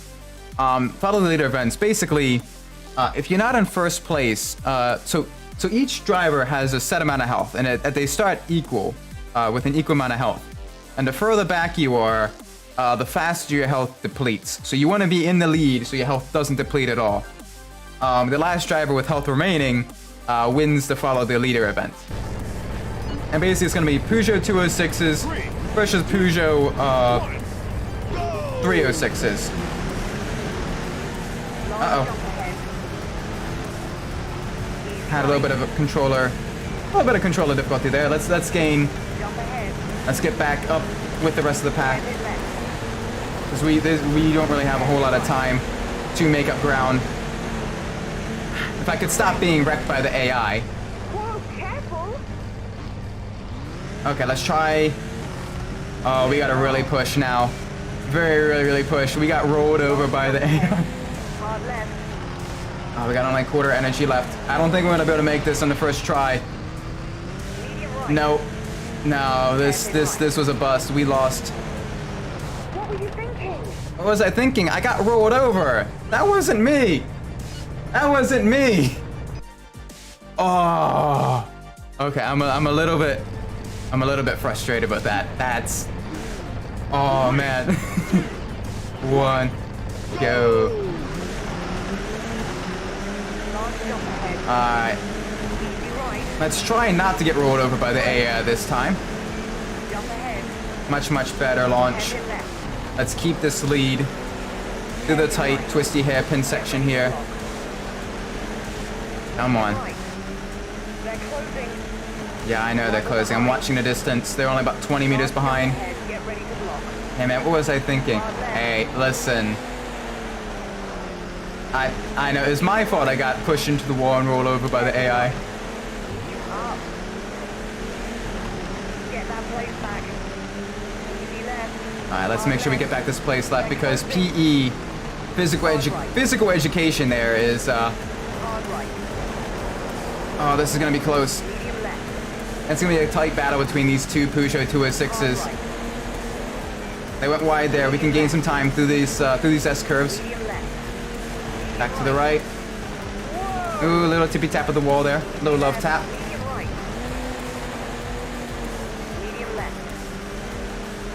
Alright, we're trading blows here. Right. Easy. Easy left. Oh man. We are trading blows here. Kind of backing and forthing whoever is going to be in the lead. This is going to be close. Get her back on track. Jump ahead. Alright, nice and easy. Cut that corner just a little too tight, but that's okay. Down in the second gear through the hairpin. Medium right. Alright, we have a decent advantage now. Large jump ahead. Hard left. Alright, left. Easy, easy, easy. Okay, good. I think we got this one. They are very far behind now. They are in the red. We're still in the orange. Easy left. We still got over half our hit points left. Let's make sure we don't crash into any of these other drivers here that have been eliminated. Hard right. Medium left. Hard right. Oh, yeah. Medium left. Alright, we got this one. There's no way they can make that time up. Medium right. Because they are very, very far behind. Medium right. So we should be able to win this. And then we'll be on to the final Race of Champions Right. event. Nice Yes. driving. Very, very nice. First. Alright. Good, good, good.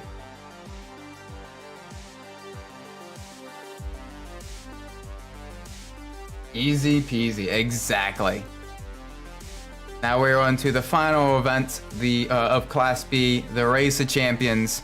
A knockout tournament where two drivers go head-to-head until only one remains. Basically, with this, it's you have quarterfinals, semifinals, and finals. And for each of them, you're matched up against another driver, and a bunch of other drivers are matched up with other drivers as well. And it's a best of 3 race. So the first one with 2 wins out of 3 races moves on to the next round. So you can kind of see it here. I'm going to be racing against Rod Millen.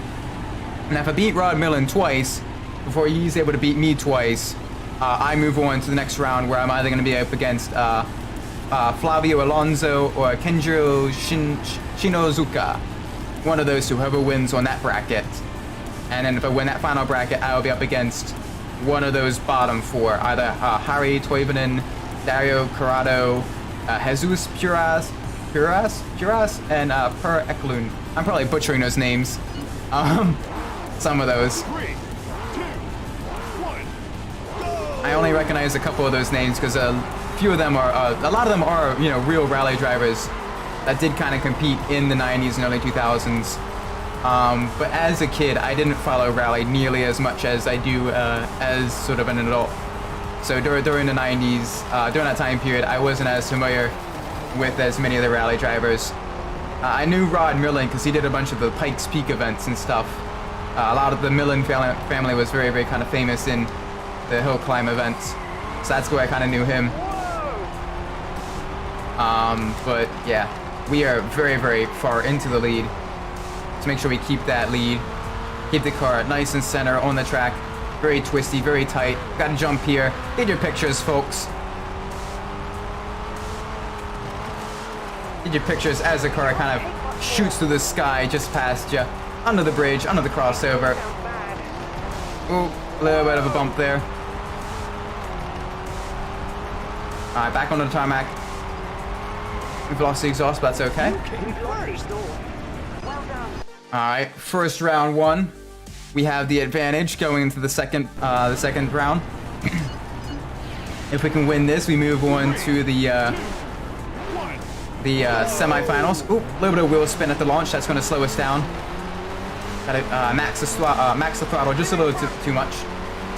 Let's get back up into the lead. The Delta is very, very grippy on tarmac, which will allow us quite a bit of performance. Quite a bit of speed. Alright. Late braking, late cornering on here because the corner gets very, very tight at the exit. Across the bridge, now on the outside. Get ourselves set up for this tight left-hander. Very, very tricky. Use a little bit of the banking to our advantage. Around the outside, like 2 trailer park girls. Alright, through this little chicane here. Over the jump, make sure we land our vehicle properly. Yeah, have everyone get pictures of us.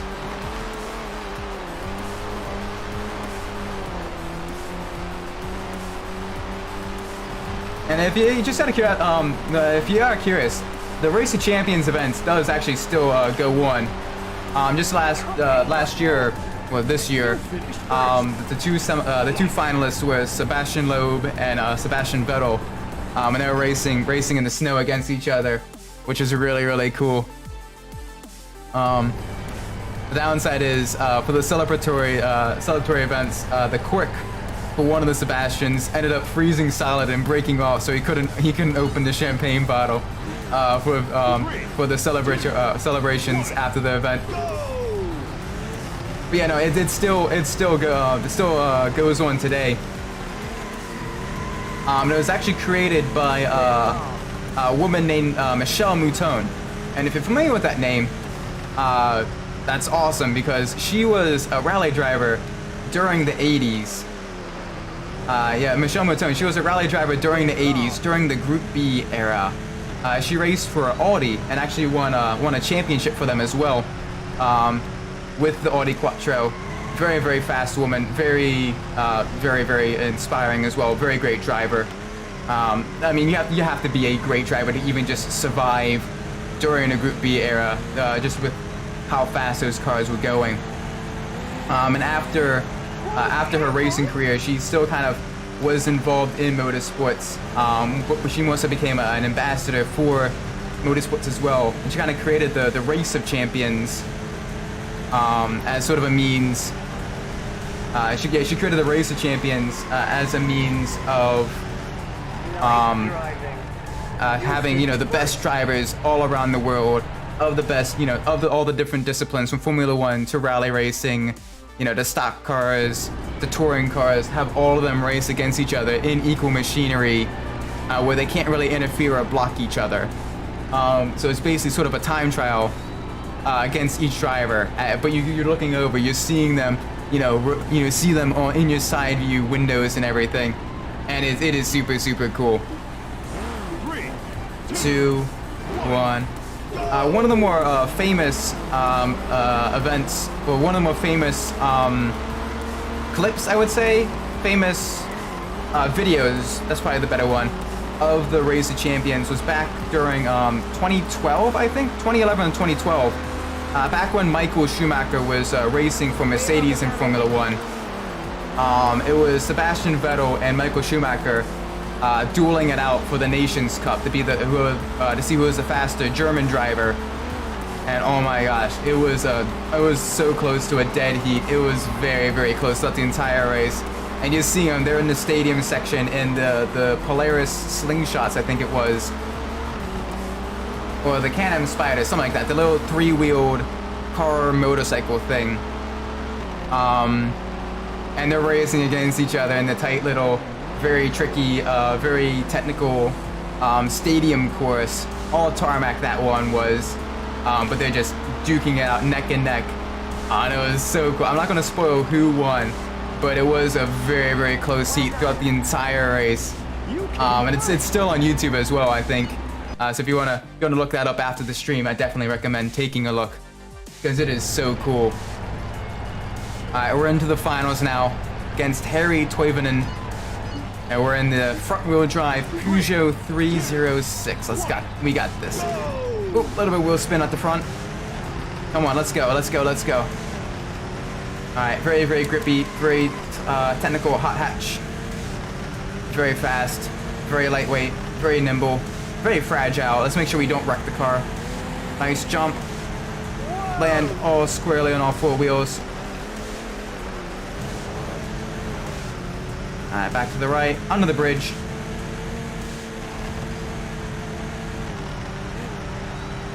We're last. We are last. We'll gain that back. I promise. It's fine.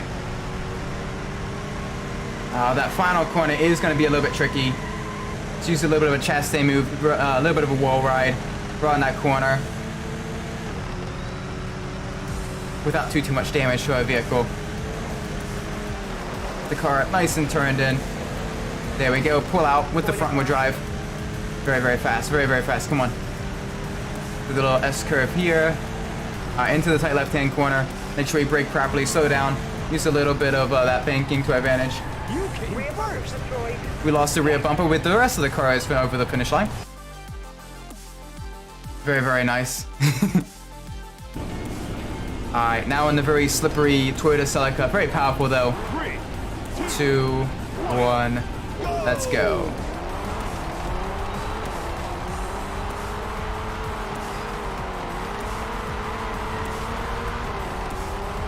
Alright, through the tricky S-curves, lefts and rights. Oh boy. Alright, around the progressively tighter corner. Very, very late turn in. Okay, we're in the lead, but just barely. We will have an advantage going on the inside there because we can use that inner wall. We can use that wall if we're on the inside lap to kind of cheatsy our way into a victory if it's really, really close. Downside is we also have that that chicane that's under the bridge. That's very, very easy to make a mistake on if you're not careful. All right, little tippy taps to the brakes, get it nice and turned in. We can't take much more. Gotta watch yourselves going around here. Right, left, right. Don't roll the car. All right, a little bit of a puncture on our front left wheel. Whoa! Okay, there we go. You finished first. Oh, and we've won. Driving. All right, we've gotten. We are now into the lead. We've won. We have won the tournament, the knockout tournament. Very, very nice. We got the Race of Champions trophy, and now Class A. Oh boy, Class A, where you'll be racing in Group B cars, and the Lancia Stratos, and also a very, very high-powered Saab.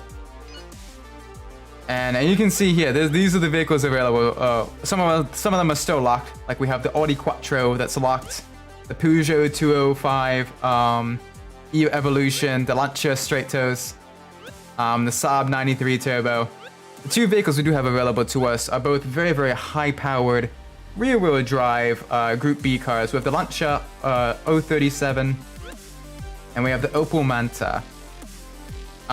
The Manta is a very tricky car to drive. I'm gonna actually choose the Lancia 037. Normally I try to choose the more difficult vehicles, but Class A is very tricky. It is tricky enough as is without intentionally putting ourselves at a disadvantage. So I want to get every advantage we can get here, because otherwise it is called Class A, but races Group B. Yeah, it's weird because also the Class B is mostly Group A cars. It's confusing. 2, 1, let's roll. On the Desert Heat 1. This is a very tricky rally stage to start out on, especially when the 5-stage rally championship. Because this one, the Desert Heat rally stages damage your vehicle quite a bit, even if you don't crash into anything. The high jumps, New jump record. you can see my door just flew off there. Passenger door flew off as well. Impromptu weight reduction. Who cares about aerodynamics when now you have no doors? We're doing the Jeep style. We are full Jeep Wrangler style here into the village section. Make sure we don't run over any chickens in the market part of the village. Over the jump, we'll probably lose our exhaust here. Thankfully, the rear-wheel drive Alt 37 is very quick on tarmac. Through the chicane. Nice and easy. Don't go too fast there. Don't run over any chickens. No virtual chickens are harmed in the making of the stream. Absolutely none of them. A little bit of a Scandinavian flick here. Get nice and turned in. Very, very high speed. We've lost the exhaust. I just said that, Elizabeth. Come on. Easy left. Hard left. Get it. Keep it right on the kind of more compact sands. The sands that have been kind of compressed down just a little bit. Because if we go into the softer sand, we lose a lot of time. The car gets bogged down immensely. Oh, alright, our front bumper is damaged. Bonnet damage. And across the line. Okay. Definitely no fake chickens behind the making of this game. Yeah. Ironically, if you go to the credit section, that is one of the disclaimers, is no chickens were harmed in the making of this game. It's right at the end. But it is it is funny. Alright. Second place so far, only about a tenth of a second behind first. After the first stage, we definitely need to pick up the pace just a little bit. Alright, this is Inca Route 1. Very, very slippery, but this is one of my better courses. So we've got this, we can do this. So make sure we get this right.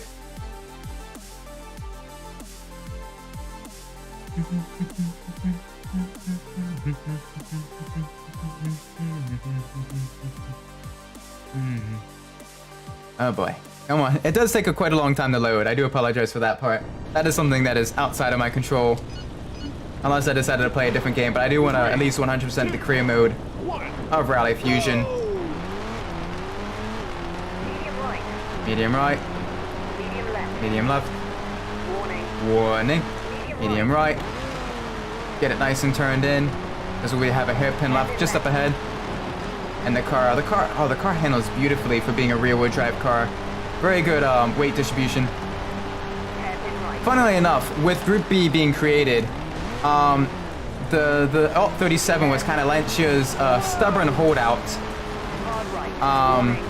Whereas a lot of other manufacturers are going to full-wheel drive, high turbocharge, very big power. Can't make you load faster. I'm sorry, I try. Easy left. That is purely a software issue. Okay, a little bit wide there. That's okay. Medium right. But yeah, the Lancia 037 was kind of the last holdout of competitive rear-wheel drive Group B cars, because everyone else was, you know, using four-wheel drive. Peugeot was using four-wheel drive with a 205. Medium left. Audi was using four-wheel drive with their Quattros. Hard left. Ford was beginning to use four-wheel drive with, you know, the RS200. You know, yeah, you had so many different manufacturers switching to four-wheel drive. Hard right. Because, you know, that was sort of the superior drivetrain. It was really, really new at the time. Lancia, for the longest time, still ran the Alt 37 before they switched to the Delta S4. But despite the rear-wheel drive nature of the 037, it was still relatively successful, especially on the tarmac stages. It was really, really good on tarmac, because it was basically a supercar that was taken off-roading. Hairpin right. But yeah, Group B was sort of like the pinnacle of classic rally racing. You had everyone trying to compete.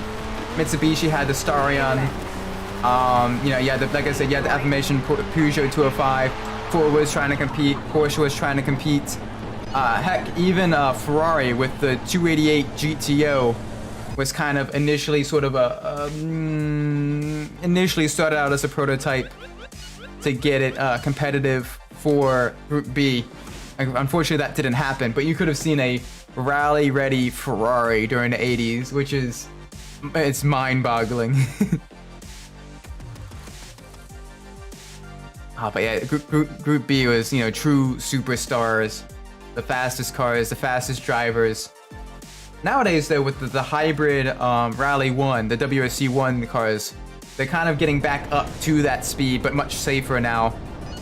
Because the cars themselves are much more durable, and the stages themselves are a lot safer.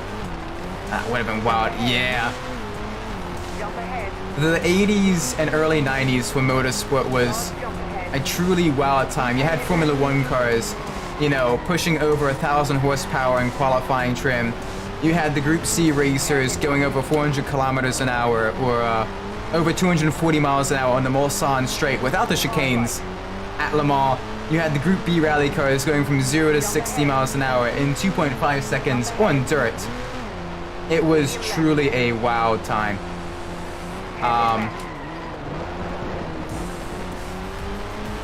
Very, very, very, so many cool cars were created during that time period. And now, right now, we're kind of seeing sort of a renaissance in motorsport, though, with, you know, Formula One going back to the ground effects and everything, and the cars themselves getting, you know, really, really fast and powerful again. You know, the LMH cars and the LMP1 cars kind of matching the lap times, or even going faster than the lap times of the old Group C racing cars. And then again with WRC1 kind of really kind of bringing power and speed and a lot of aerodynamic development back to rally racing. It is really cool. We're kind of seeing sort of a last, not necessarily last hurrah, but definitely a sort of a renaissance. Should we say a bronze age of motorsports? If the 60s were the golden age and the 80s were the silver age, right now it's probably kind of in a bronze age of motorsports. Where it's, you know, I think we'll definitely look back on, you know, the late 2010s and early 2020s, with the exception of the few years that motorsport was kind of disrupted by global events. But we'll probably look back on this time and the vehicles developed fairly fondly, I think. Especially with the development of, you know, electric racing vehicles as well. You know, like the Pikes Peak record being absolutely smashed by the Volkswagen IDR and everything.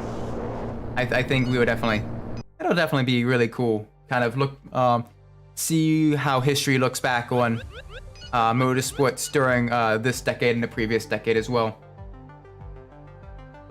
Especially if the 2021 battle between like Lewis Hamilton and Max Verstappen would be kind of talked about in the same vein as the 76 battle between Niki Lauda and James Hunt, or Prost versus Senna, if it would kind of have that sort of air of mysticism around it. It would definitely be really, really cool. If we were kind of, you know, if children would have bedroom posters of, you know, the modern day sort of high performance racing and rally cars and everything, you know, and we could be nostalgic for that at that time. It'd be kind of cool. Regardless, I'm definitely enjoying modern motorsports for the most part. I have a few criticisms here and there, but I think for the most part, motorsport is in a good place.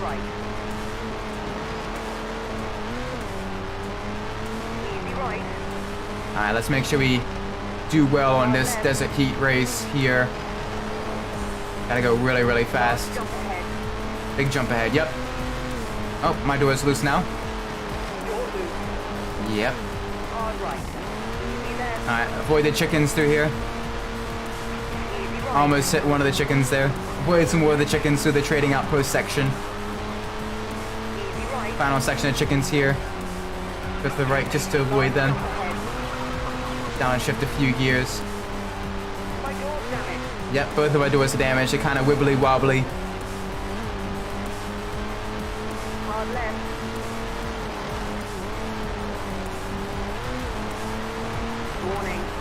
Warning. Oh, your door is off now. I would agree. It would be nice to see NASCAR return to form. But I don't know how they can happen without a major overhaul. Yeah, with NASCAR, if they can improve safety with the new chassis, they've got a good chassis for competitive racing. I think with NASCAR, they kind of need to return back to a lot more of the older tracks, like a lot more short tracks, especially like they are returning to North Wilkesboro for the 2023 All-Star race, which is a good start. But they kind of need to get away from some of the 1.5 mile tri-ovals, the cookie cutter tracks. They kind of need to get away from that, and they need to get away from the playoffs and the stage format. I think motorsport is not a ball sport. It's about consistency and good driving. And with that, I think if they got rid of the playoffs and kind of allowed the races to, you know, go back to full length races, I think that would definitely be much better, because that'll encourage more race strategy as well, different fuel, different tire saving tactics and everything. And you can see someone that, you know, if they save their tires, that was maybe mid-pack, they can see them kind of tear through the field for a last lap, really kind of close battle for the lead, like what happened at Darlington in 2003, between I forget who it was. I have to look that up again. But yeah, Darlington 2003. That wouldn't be possible with the stage format. I think. Heading left. I think that would be because everyone would kind of be on the same fuel, same tire strategy, with the competition cautions. That you don't really see that difference in pace. And although you do have a chassis and an aero package that can compete quite well, and you can battle for position. And they are, going to road courses as well, which is really nice. Kind of seeing that start to you're starting to see a little bit more variety in courses. I think if they got rid of the points format system, that is a big step towards allowing NASCAR to become exciting again. I think the other thing they need to do is kind of let drivers be themselves more. NASCAR has kind of become a little bit too corporate. More so in the fact that the drivers, okay, for example, in wrestling, you have your faces and you have your heels. And obviously wrestling's kind of more manufactured, where, they're just kind of playing a part, they're kind of just acting and everything. But I think you should let drivers choose to either be, the kind of the Paragon, the clean racers, or, the more dirtier, not necessarily dirtier drivers, but the kind of the more rougher drivers, the Intimidator, like Dale Earnhardt, kind of like that, and kind of have that difference, kind of allow drivers to kind of clash a bit more, allow drivers to develop those rivalries, and allow drivers to kind of speak their mind more. And I know that may scare away sponsors a little bit, well, NASCAR thinks that may scare away sponsors, but look at Dale Earnhardt Sr., granted, different time period, but he was, the bad boy of the sport. He was the Intimidator. But he was marketable as hell. He basically got, factory backing from GM, or GM's parts division, with BF Goodrich. The black paint job and everything. That is iconic. You remember that. And you remember Dale Earnhardt because he was, not only was he a good driver, but you also remember him because he not only had multiple rivalries throughout his career, one of the ones being, with Jeff Gordon as well, a little bit. But also, you had, he spoke his mind. If a race was crap or he didn't like a regulation, he let you know. And because of that, he kind of became sort of a spokesman of the sport as well.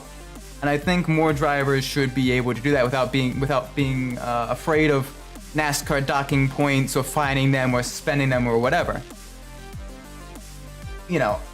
Obviously there are some limits. You shouldn't have NASCAR drivers saying certain words during a live stream event that they think no one else will hear. Larson. But on the same token, I think you should allow the drivers a little bit more freedom to speak their mind as well, and how they think the sport is going and everything, and allow them to build rivalries naturally instead of trying to force that as well. Because in racing, rivalries will always form. So with that, it is. I think NASCAR just.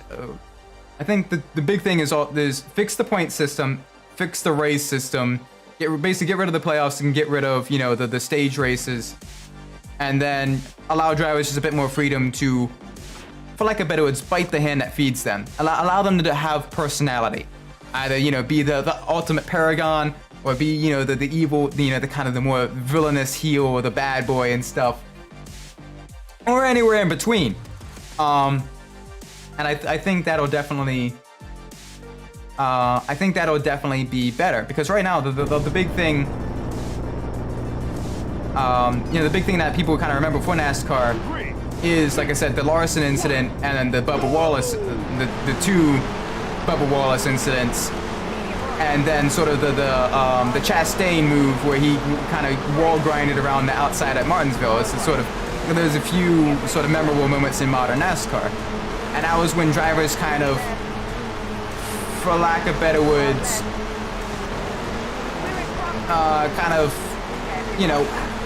were a bit more unregulated, or at the very least, they didn't care about regulation at the time. And obviously some of them weren't as good. The one Bubba Wallace incident, where he kind of intentionally wrecked another driver, was a little dirty. And then obviously the Larson incident, not great. Otherwise, I think drivers should definitely be able to speak their mind and just kind of be able to be themselves. And then people will naturally then be drawn to a driver that they most kind of identify with, or they most like. And then with that, you would have fandoms of drivers instead of just of NASCAR. And then those people will come to watch their driver do well, or maybe not do as well, and they'll buy buy much. Because I'll be honest, I haven't watched NASCAR nearly as much as of recently, and there are a lot of drivers that were absolutely skilled if you look at the Wikipedia page, and very good drivers. You wouldn't really be able to pick them out from a crowd, or really kind of remember them. They aren't really household names anymore, like the likes of Mark Martin, Jeff Gordon, Earnhardt, either Earnhardt Jr. or Earnhart Sr., any of that. Even though I think they could very easily be statistically very close or just under those drivers in terms of skill level, in terms of outright stats. And because those drivers aren't able to kind of have that natural charisma, I think that kind of limits the sport a little bit there.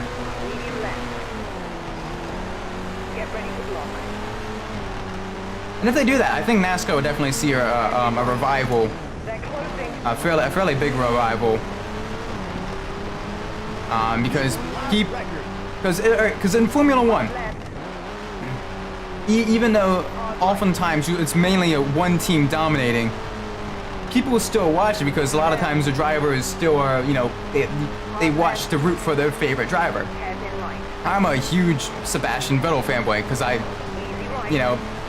his love of motorsport is infectious. And he always does his best, really kind of be there for the competition as well. He's an automotive nerd like myself, and that's why I love watching him. I love rooting for him and everything, because he was a guy that just genuinely loved racing, and for the most part was pretty good. He did have a little bit of a bad boy arc during his Red Bull days, but even then he still focused on if another car, if another driver needed help or whatever, he was there to help. And that's why that's why I became a fan of him. Some people like sort of Max Verstappen for, kind of his more stoic, kind of more bad boy persona. Some people really like Lewis for, his very kind of wearing his heart on his sleeve, kind of being more open about not only, issues that are, personal to him and everything. People love Kimi Räikkönen for, taking no crap from anybody, being deadpan, Iceman Kimi Räikkönen. People love, Fernando Alonso for his radio outbursts and everything, GP2 engine, all of that stuff. He wasn't afraid to criticize, his team or anything. But at the same time, he was equally appreciative of the team when he won as well. He was, very, very hot-blooded. And people are drawn to drivers with personality. And I think a lot of NASCAR drivers do have personality. I don't think they're just, wet crackers, wet stale bread. The drink, Kimmy, you will not have the drink. Yeah, exactly. You remember those radio. You remember those radio messages because of how the drivers reacted to it and everything, and their personality. And you either root for or root against certain drivers because of that. And even then, even if you're rooting against certain drivers, you'll still tune in to see maybe someone might be able to kind of knock them off their pedestal or something. You see someone else kind of break the dominance. And either way, ratings are good and people will be invested in the sport. And I definitely think that should return with NASCAR as well. That's the one half. The other half again is the point system and the playoffs and removing all that stuff and the stage racing. Stage racing kind of only really works in like road course touring car racing, like the BTCC. And even then, it's done differently there.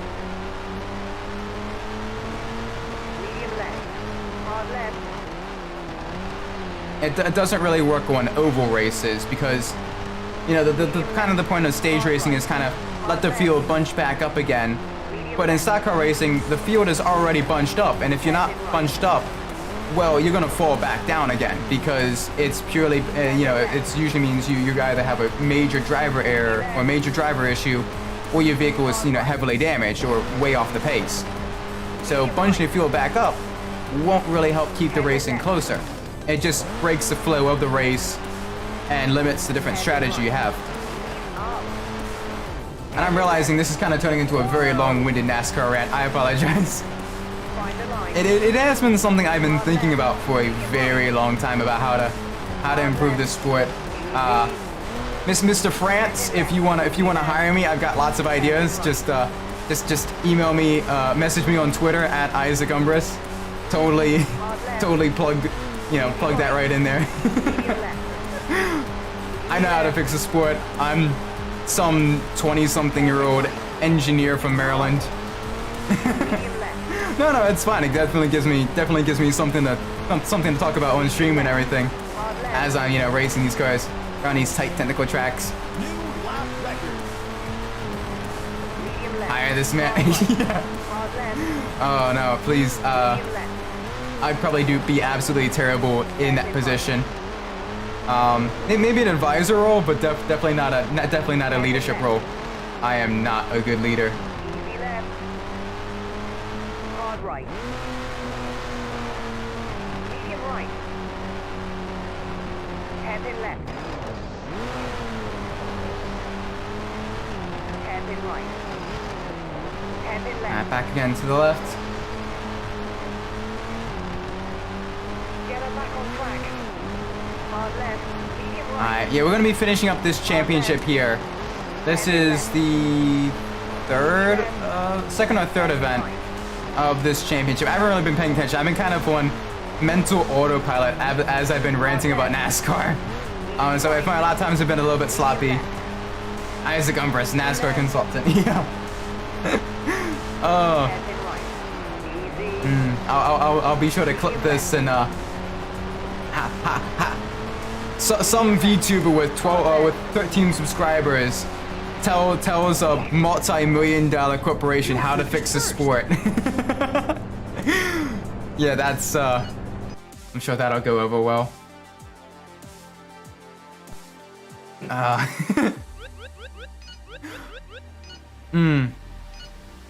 But yeah, no, it's I still am very, very passionate about NASCAR. It's just the on-track racing hasn't been great. It could be great because the new chassis, if they can improve the crash safety of it, the new chassis is very, very good for racing. Very, very competitive with itself. Especially on the road course as well. It's very good for road course racing. And also short track racing. Very good for that too. It's just there are other administrative changes that really need to occur to kind of bring NASCAR back to its former glory.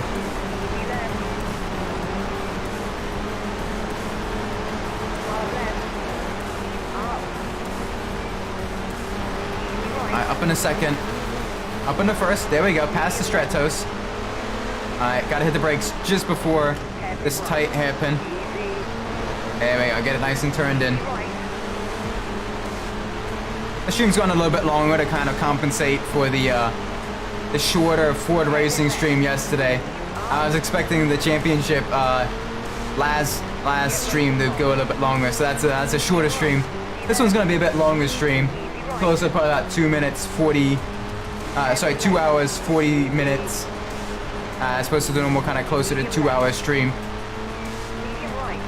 Kind of to balance the streaming hours for this week. Easy, easy. Alright, let's get that place back. That four-wheel drive Peugeot 205 Evo 2. It's a very, very fast car. They're going to have quite a bit of an advantage on us on this very tight, very technical beach circuit.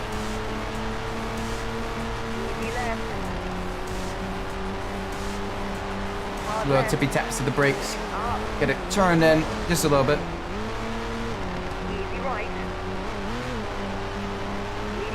Oh, come on.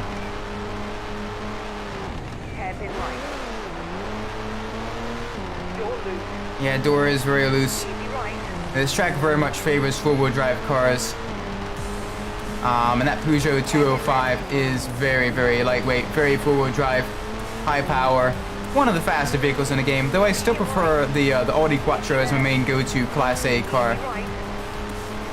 in most events. Easy. Man, that Peugeot is very fast as well. They're probably going to beat us on this race.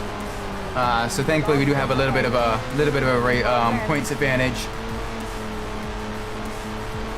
I think this is the third event of the championship. So we'll have 2 races after this. I think Metro Jump ahead. 2,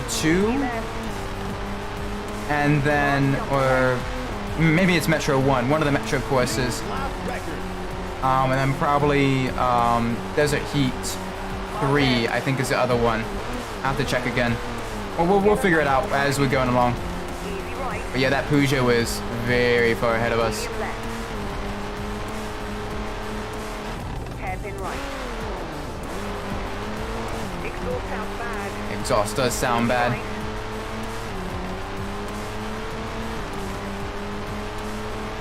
Hairpin left.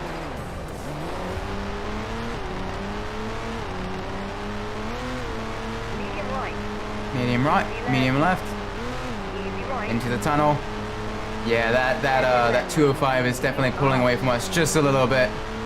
Medium left. We'll probably have to settle for second. Medium right. Yeah, as you can see, this is how fast the AI does get in Class A. AI is very, very quick, very tricky. We are gaining a little bit on them into the final hairpins, but it's not going to be enough Hairpin right. because that Peugeot is very fast on the straights. They will be pulling them back ahead of us. Jump ahead. Easy left. Let's see how far behind we were. Ahead. We blew it. Hey, no swearing in my Christian Minecraft server.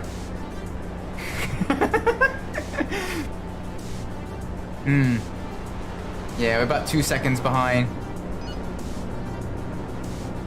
Much fast, such a trick.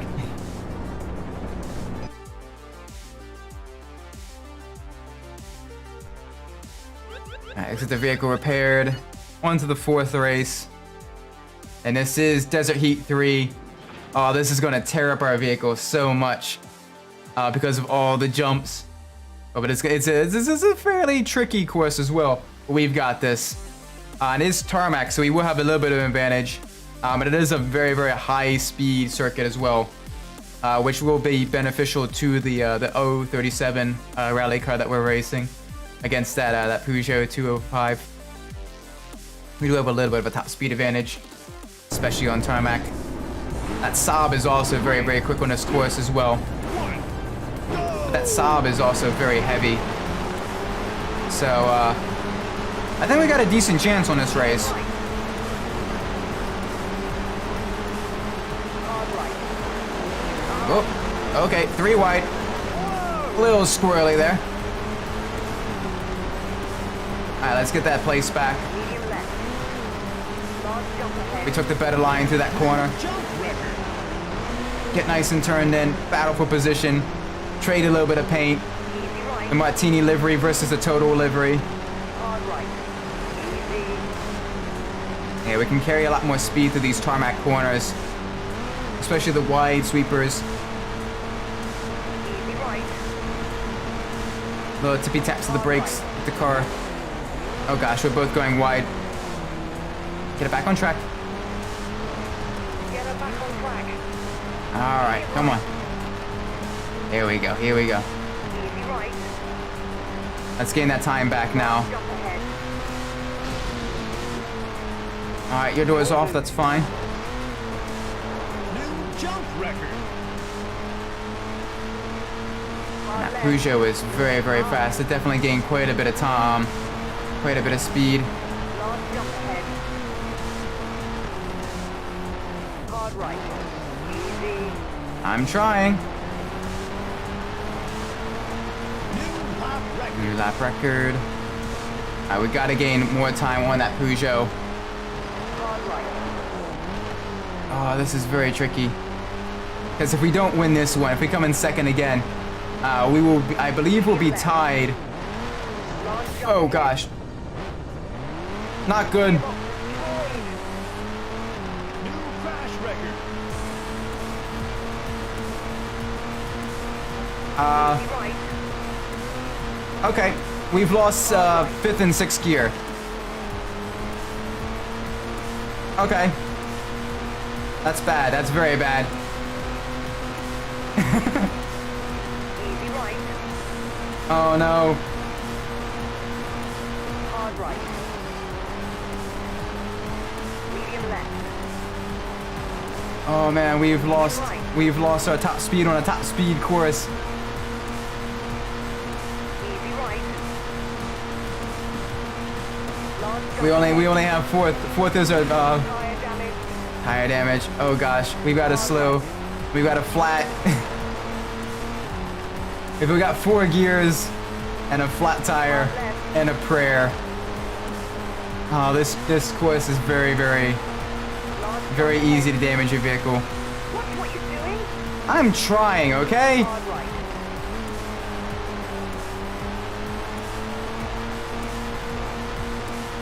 Medium right. Thankfully, 3rd and 4th is nowhere to be seen as well. We're kind of in a no man's land. Oh gosh.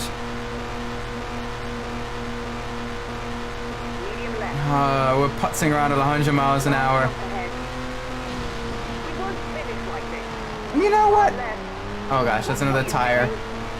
Another slow leak on the left tire. Hard right.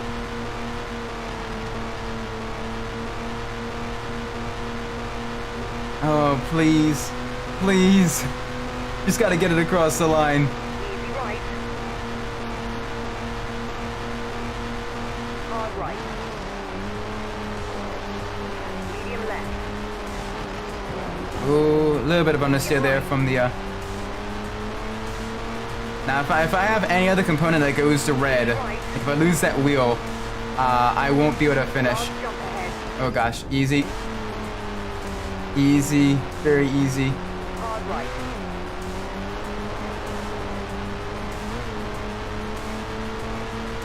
Hard left. Oh, Up. Large jump ahead. You won't finish like this. oh, no, parts falling off the AI's car as well. Where are we going? I don't believe it. I don't believe it either. That was a very bad. Okay, good.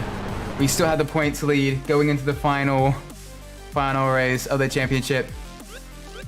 We gotta repair our gearbox. We gotta repair our wheels. We gotta repair our bodywork. Oh, we have just enough points for that. That is good. On to the final race. On Inca Route 3, the circuit track on Inca Route. In the mud. We've got to win this one. We need to win this one. We need a good win here.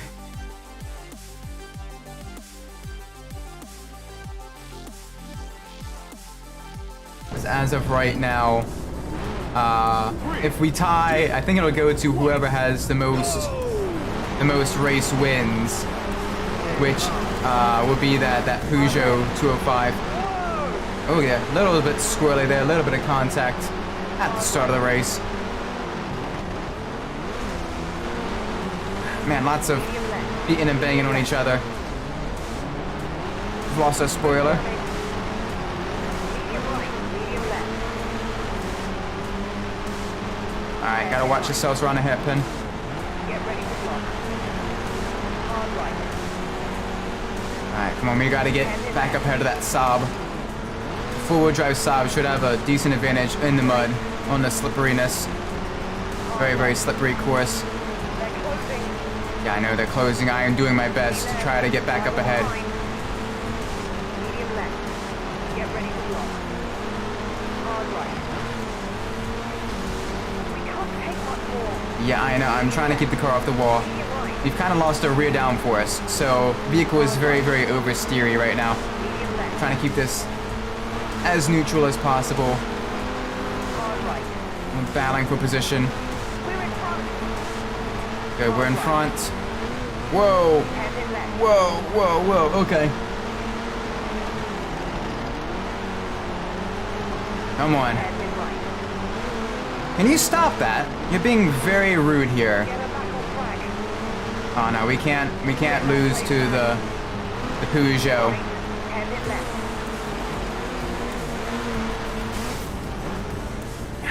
That's bad. Crash record. We got pushed out wide there. We had a little bit of a... Alright, we gotta get in those places back. Be right. Hard left. Come on. Hairpin right. Oh man, that Peugeot is gaining a lot of time. Alright, let's pass the Saab now. New lap record. I gotta get back up. Jump record. Back up in the first. Come on. Medium left. Medium left. Medium right. Medium left. Nice and easy, nice and easy. Hairpin right. Hard right. Hairpin left. I get the car nice and turned in through the hairpin. Find the line. Medium right. Hard right. We won't finish like Yeah, I'm trying not to crash into the wall. We have no downforce. medium left. We have 2 slow leaks in our tires. Some engine damage. That's fine. Have it. Medium right. Come on. Push hard. Right. Full attack. You're like an old rally driver, Colin McRae. When in doubt, flat out, must go as fast as possible. Hairpin left.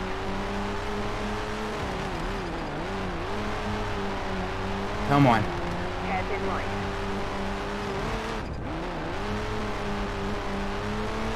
Warning. Nice and easy. Easy right. We are gaining slowly on that Peugeot, but we need to catch back up and make the pass stick. Hard right. Oh, come on. Final race of the stream. Let's make it a good one. Hard left. Ease up. Hairpin I'm right. not easing up. Come on. Easy right. I gained so much time on that straight. Record. New jump record. Gotta get back up there. Hard right.